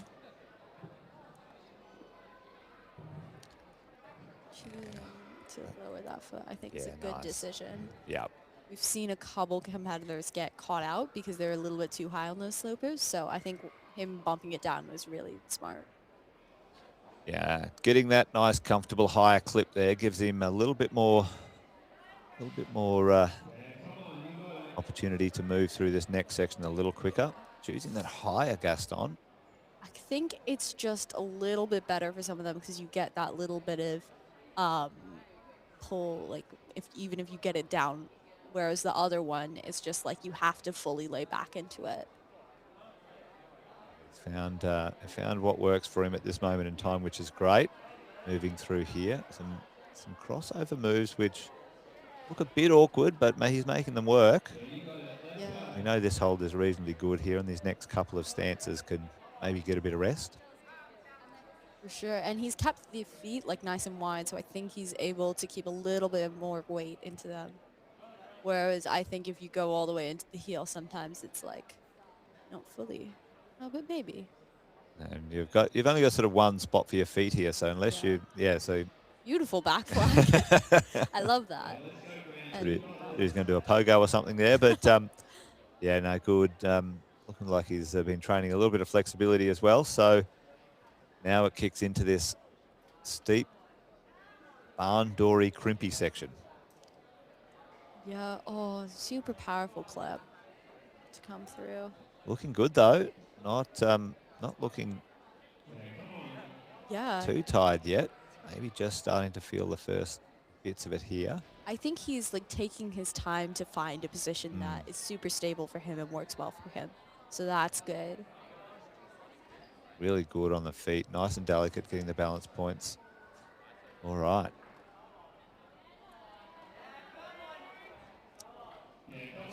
We've seen that. Just trying to find that heel. Yeah. His heel makes me nervous now. I really. Not bad in the pointy of the heel though, so that's it's really engaged well all right. engaged, Yeah, so hopefully it won't come out. We know this one. And then the other one, just beautiful technique. Oh, I nice always love crossover. that heel hook. All right, one move to go for the top. He's going for the clip from there. Yeah, I think so. Okay. We've seen a couple athletes clip from the last hold, but it is sometimes just peace of mind clipping earlier, or you feel stable enough. All right. Nice Yeah, there you go. Well done. Mastersman absolutely destroyed the route. Like that's crazy. So many chops, and I did that's not an easy route either. No. Like the holes might look big, but they're definitely not all good. Oh well, they did crescendo, finish in well in order here, but Grant topping out and taking out at this moment in time the provisional finals. So we might quickly go to the scoreboards and have a quick look here as they throw a few freebies to the crowd. But there's your Master men's score. Grant, Paul and Simon in count back there. So that it does look like that came down to the time there at that point. So I think it may have been a tie in qualifiers or something, because usually countback will take priority. All right, Emily absolutely showed us the top. We really wanted to see that climb top, and it was our last competitor, topped it out for us, so that was great news. And Clementine and Rebecca in there. We've got the Open B, Brooke, Michaela and Beck. Some great performances in there as well, and a few tops in the Open B from Kirsten, Jonathan and Kip. Yeah, I think 2 youth names up there, so it really goes to show how much coming through the youth circuit can be helpful, which is pretty cool. Absolutely, and you get some experience and some vibe in the competition scene, and then you just get comfortable with it as a place too, because I think when you're young, it's like, oh, this is so scary. No, I think people are so welcoming in the climbing community. It's definitely just like comps are not a place that is physically scary to me. It's more like the climbing that gets a little bit scary. Yeah. But the community is so lovely. Like I definitely encourage anyone who climbs to give competing a go. Even if you're not serious about trying to go to the Olympics, it's such a fun atmosphere and it's always a great time. Well, it's always nice to have a goal too in your climbing. You go for social purposes, but then, in 6 weeks or 4 weeks, I've got a competition. You kind of, climb to that peak and those sorts of things. So hang around, folks. There is going to be some podiums and presentations as we go for each of the sections. So they'll probably be in about 10 or 15 minutes.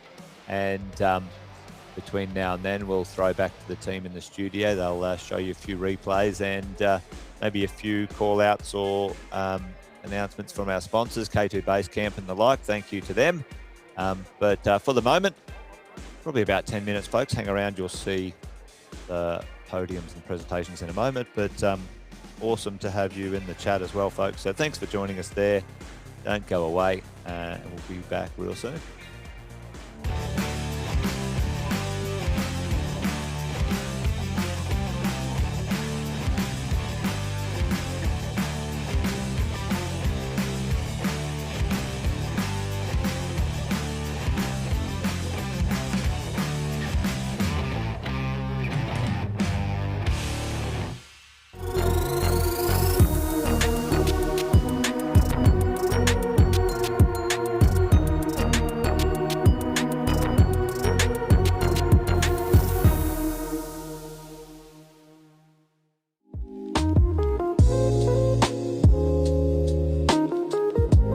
Have you visited our website, heightdynamics.com.au? You'll find hundreds of height safety products from some of the world's leading height safety brands.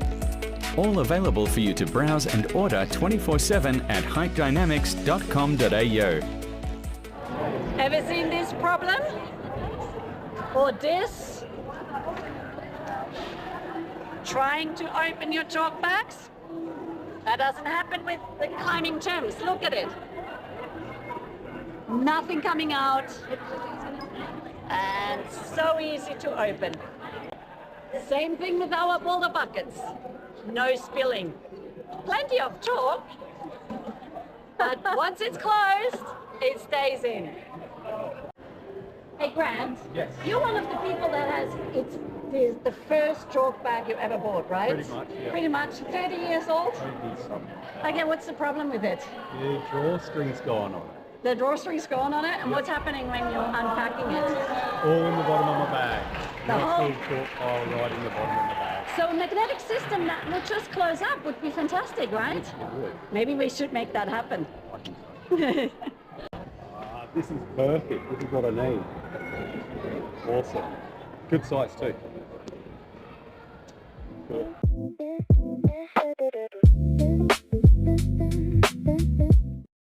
Hey guys, I'm Alice from Hendra. We're here at our new climbing halls that will be opening up next week. In the background we've got our Queensland States going on as well, and coming mid-September we've got our speed wall competition as well.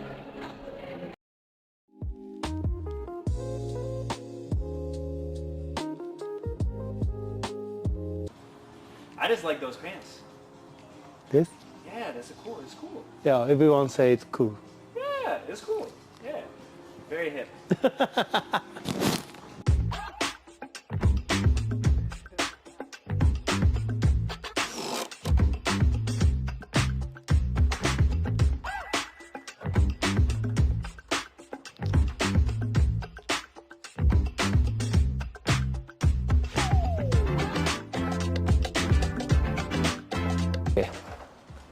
Hi, I'm School Hori. Hi, I'm Mao. My name is Katz.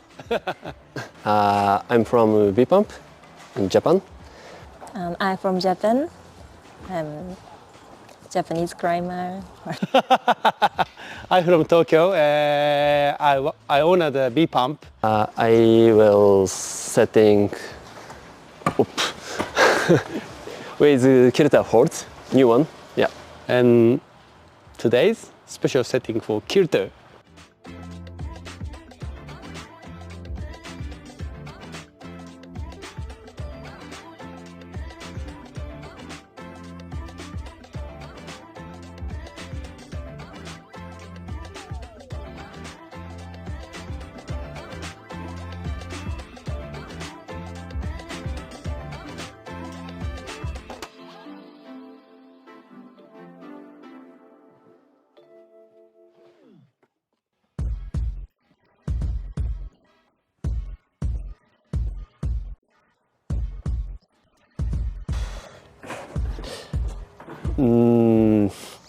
Jump and push.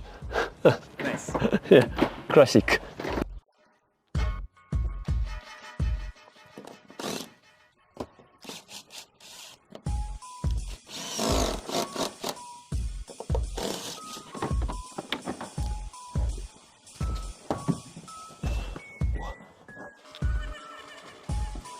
되게 월성인데 그래.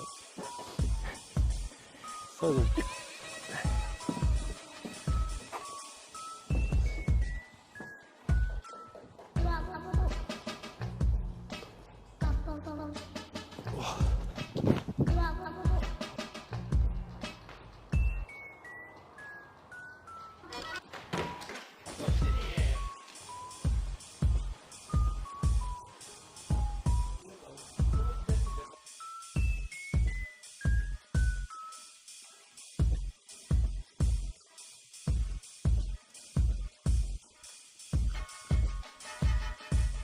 疲れるよ。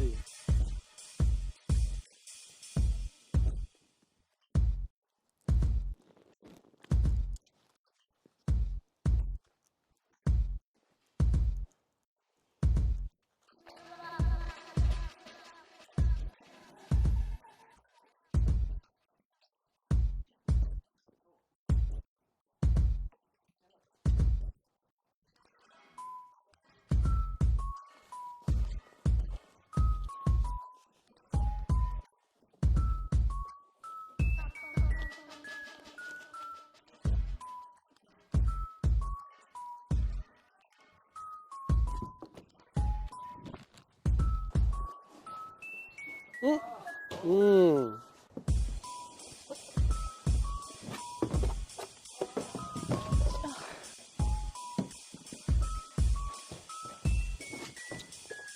나이스 나이스. Why? 액장 간봐. 워킹. 早いよ。スローリー。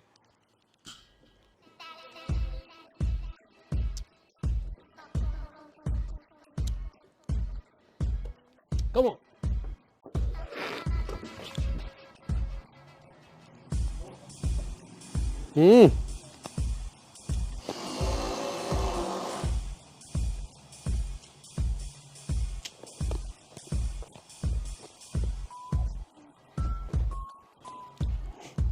Master, slab master.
Yeah, I think this boulder is good for competition training because this boulder have a lot of risky moves.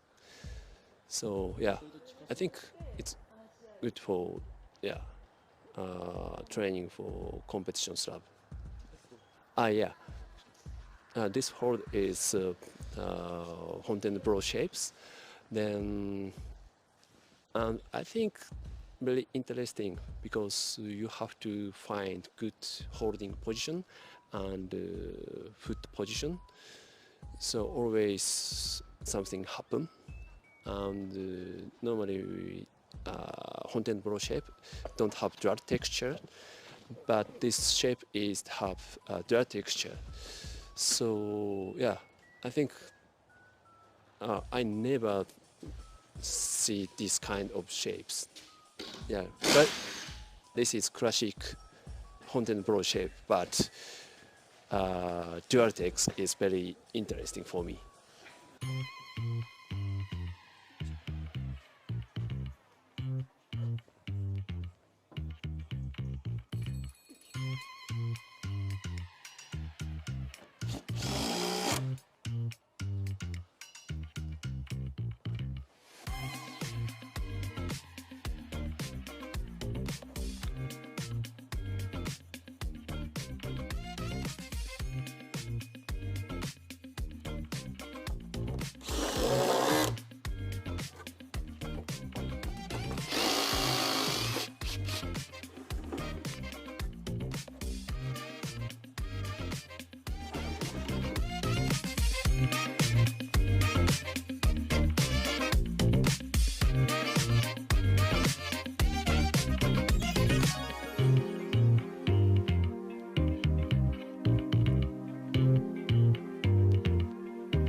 This killed a new shape. I used this blue one is like not normal, bit strange and tricky style. And what is tricky is like a very throat and need concentration for like a catch. I like this.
上？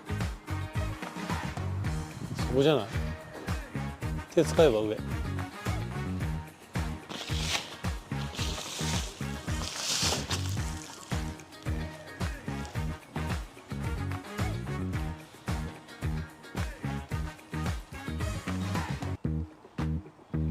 ぴょんぴょん。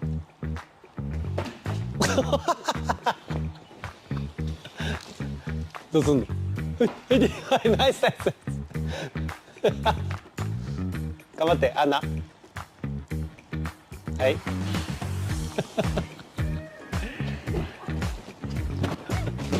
まあでもそんな感じ。え？これね。よく俺でそんなピッてできんの？トラ。トラ。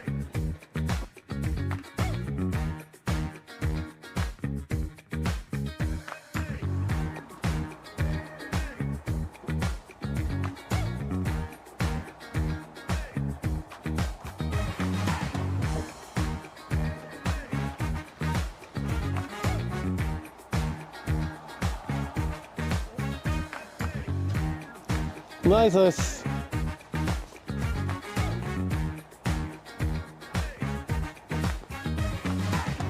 最後頑張れ。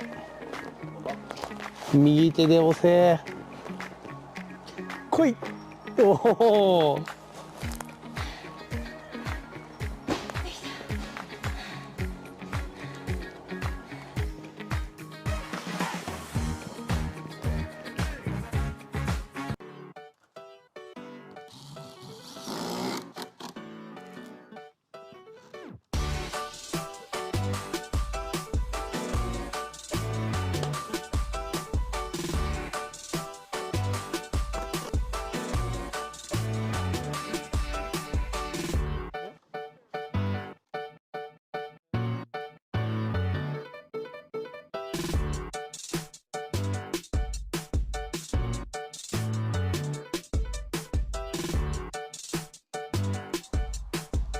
逆だよ。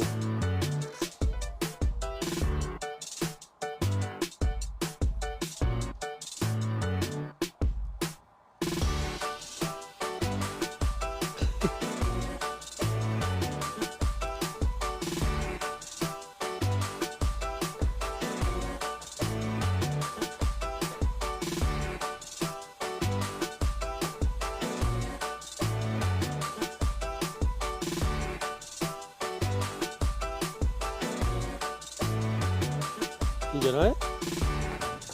誰だ？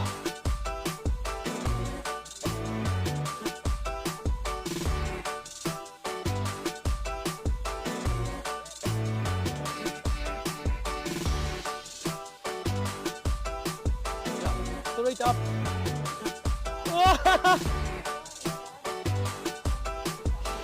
えいっけ？おお。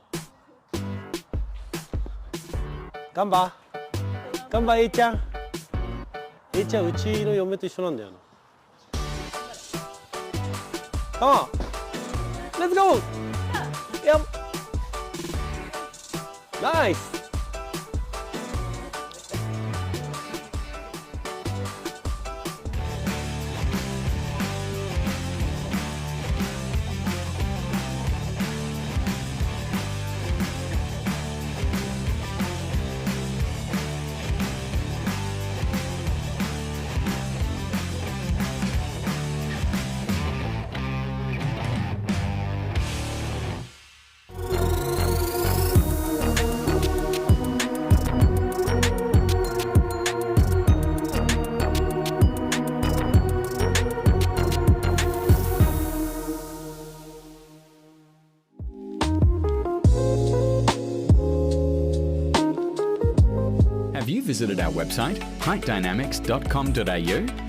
You'll find hundreds of height safety products from some of the world's leading height safety brands. All available for you to browse and order 24/7 at heightdynamics.com.au. Just had our Open B and Masters categories, and we're now excited to present our podiums.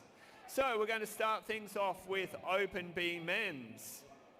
And in third place for Open B Men, we have Kip Sherlock.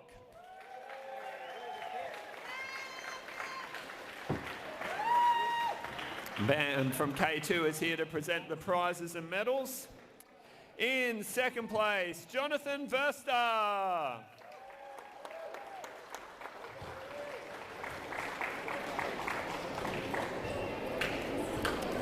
And our Queensland Open B champion for lead is Kirsten Inskip Davies.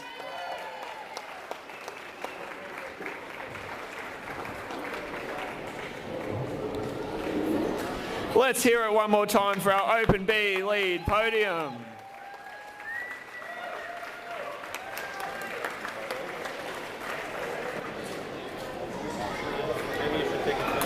Oh. You got it? All right, we'll just get guys going to do the official SEQ photo here.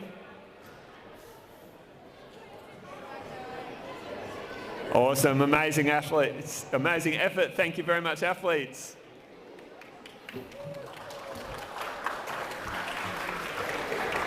All right, now we're going to go to our Open B women's category. And in third place, we have Beck Barnett.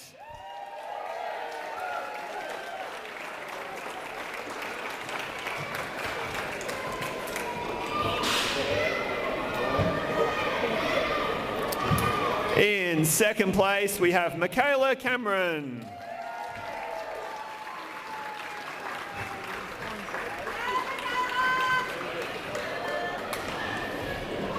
And that means our Open B lead champion is Brooke Farley.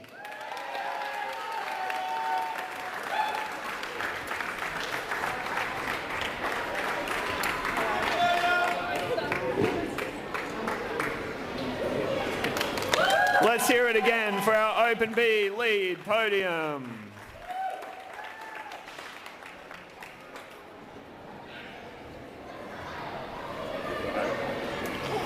Amazing. Thank you very much, athletes. All right, we're going to go over to the Masters men's category now. Very tightly fought category. And in third place, we have Simon Crisp.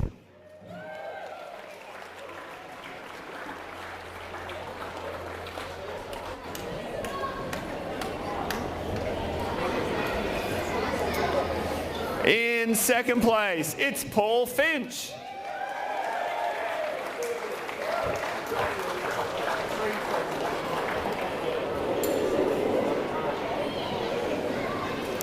And so our Queensland Masters lead champion for men is Grant Edzer.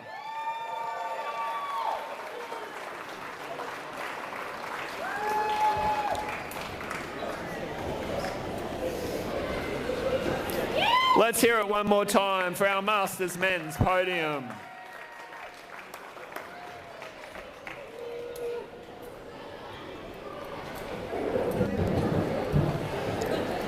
And then we're going to wrap up this round of presentation with the Masters women lead podium. And in third place, we have Rebecca Bildorf.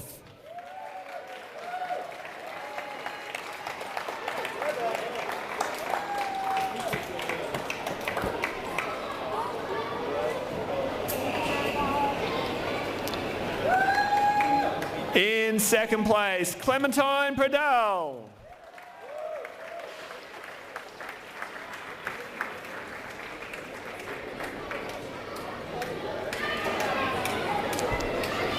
And our Masters Women lead champion for 2026 is Emily Amies.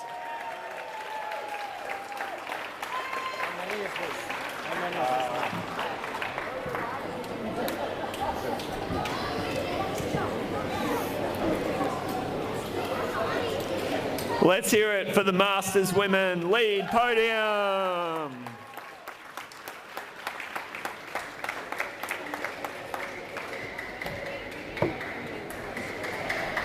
All right, thank you for joining us for an absolutely great competition.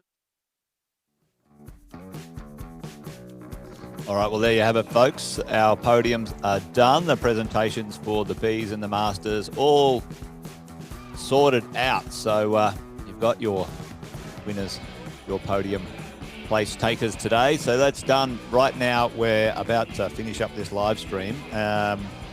Make sure you join us in about 45 minutes, an hour, for the Open A this afternoon. It's where all the final action happens. Nina, thanks for being on the live stream again, and you're bringing some awesome commentary to the behind the scenes. Yeah, thanks for having me. Yeah, you're going to come and join me again? Yeah, of course. All right, we've got you. The under 17s and the Opens. Well, folks, that's it from us. Take care. See you in about 45 minutes. Let everyone know a new live stream will be on. Opens, A's, male and female, a bit later on. Thanks for joining us. Take care. Bye for now. See ya.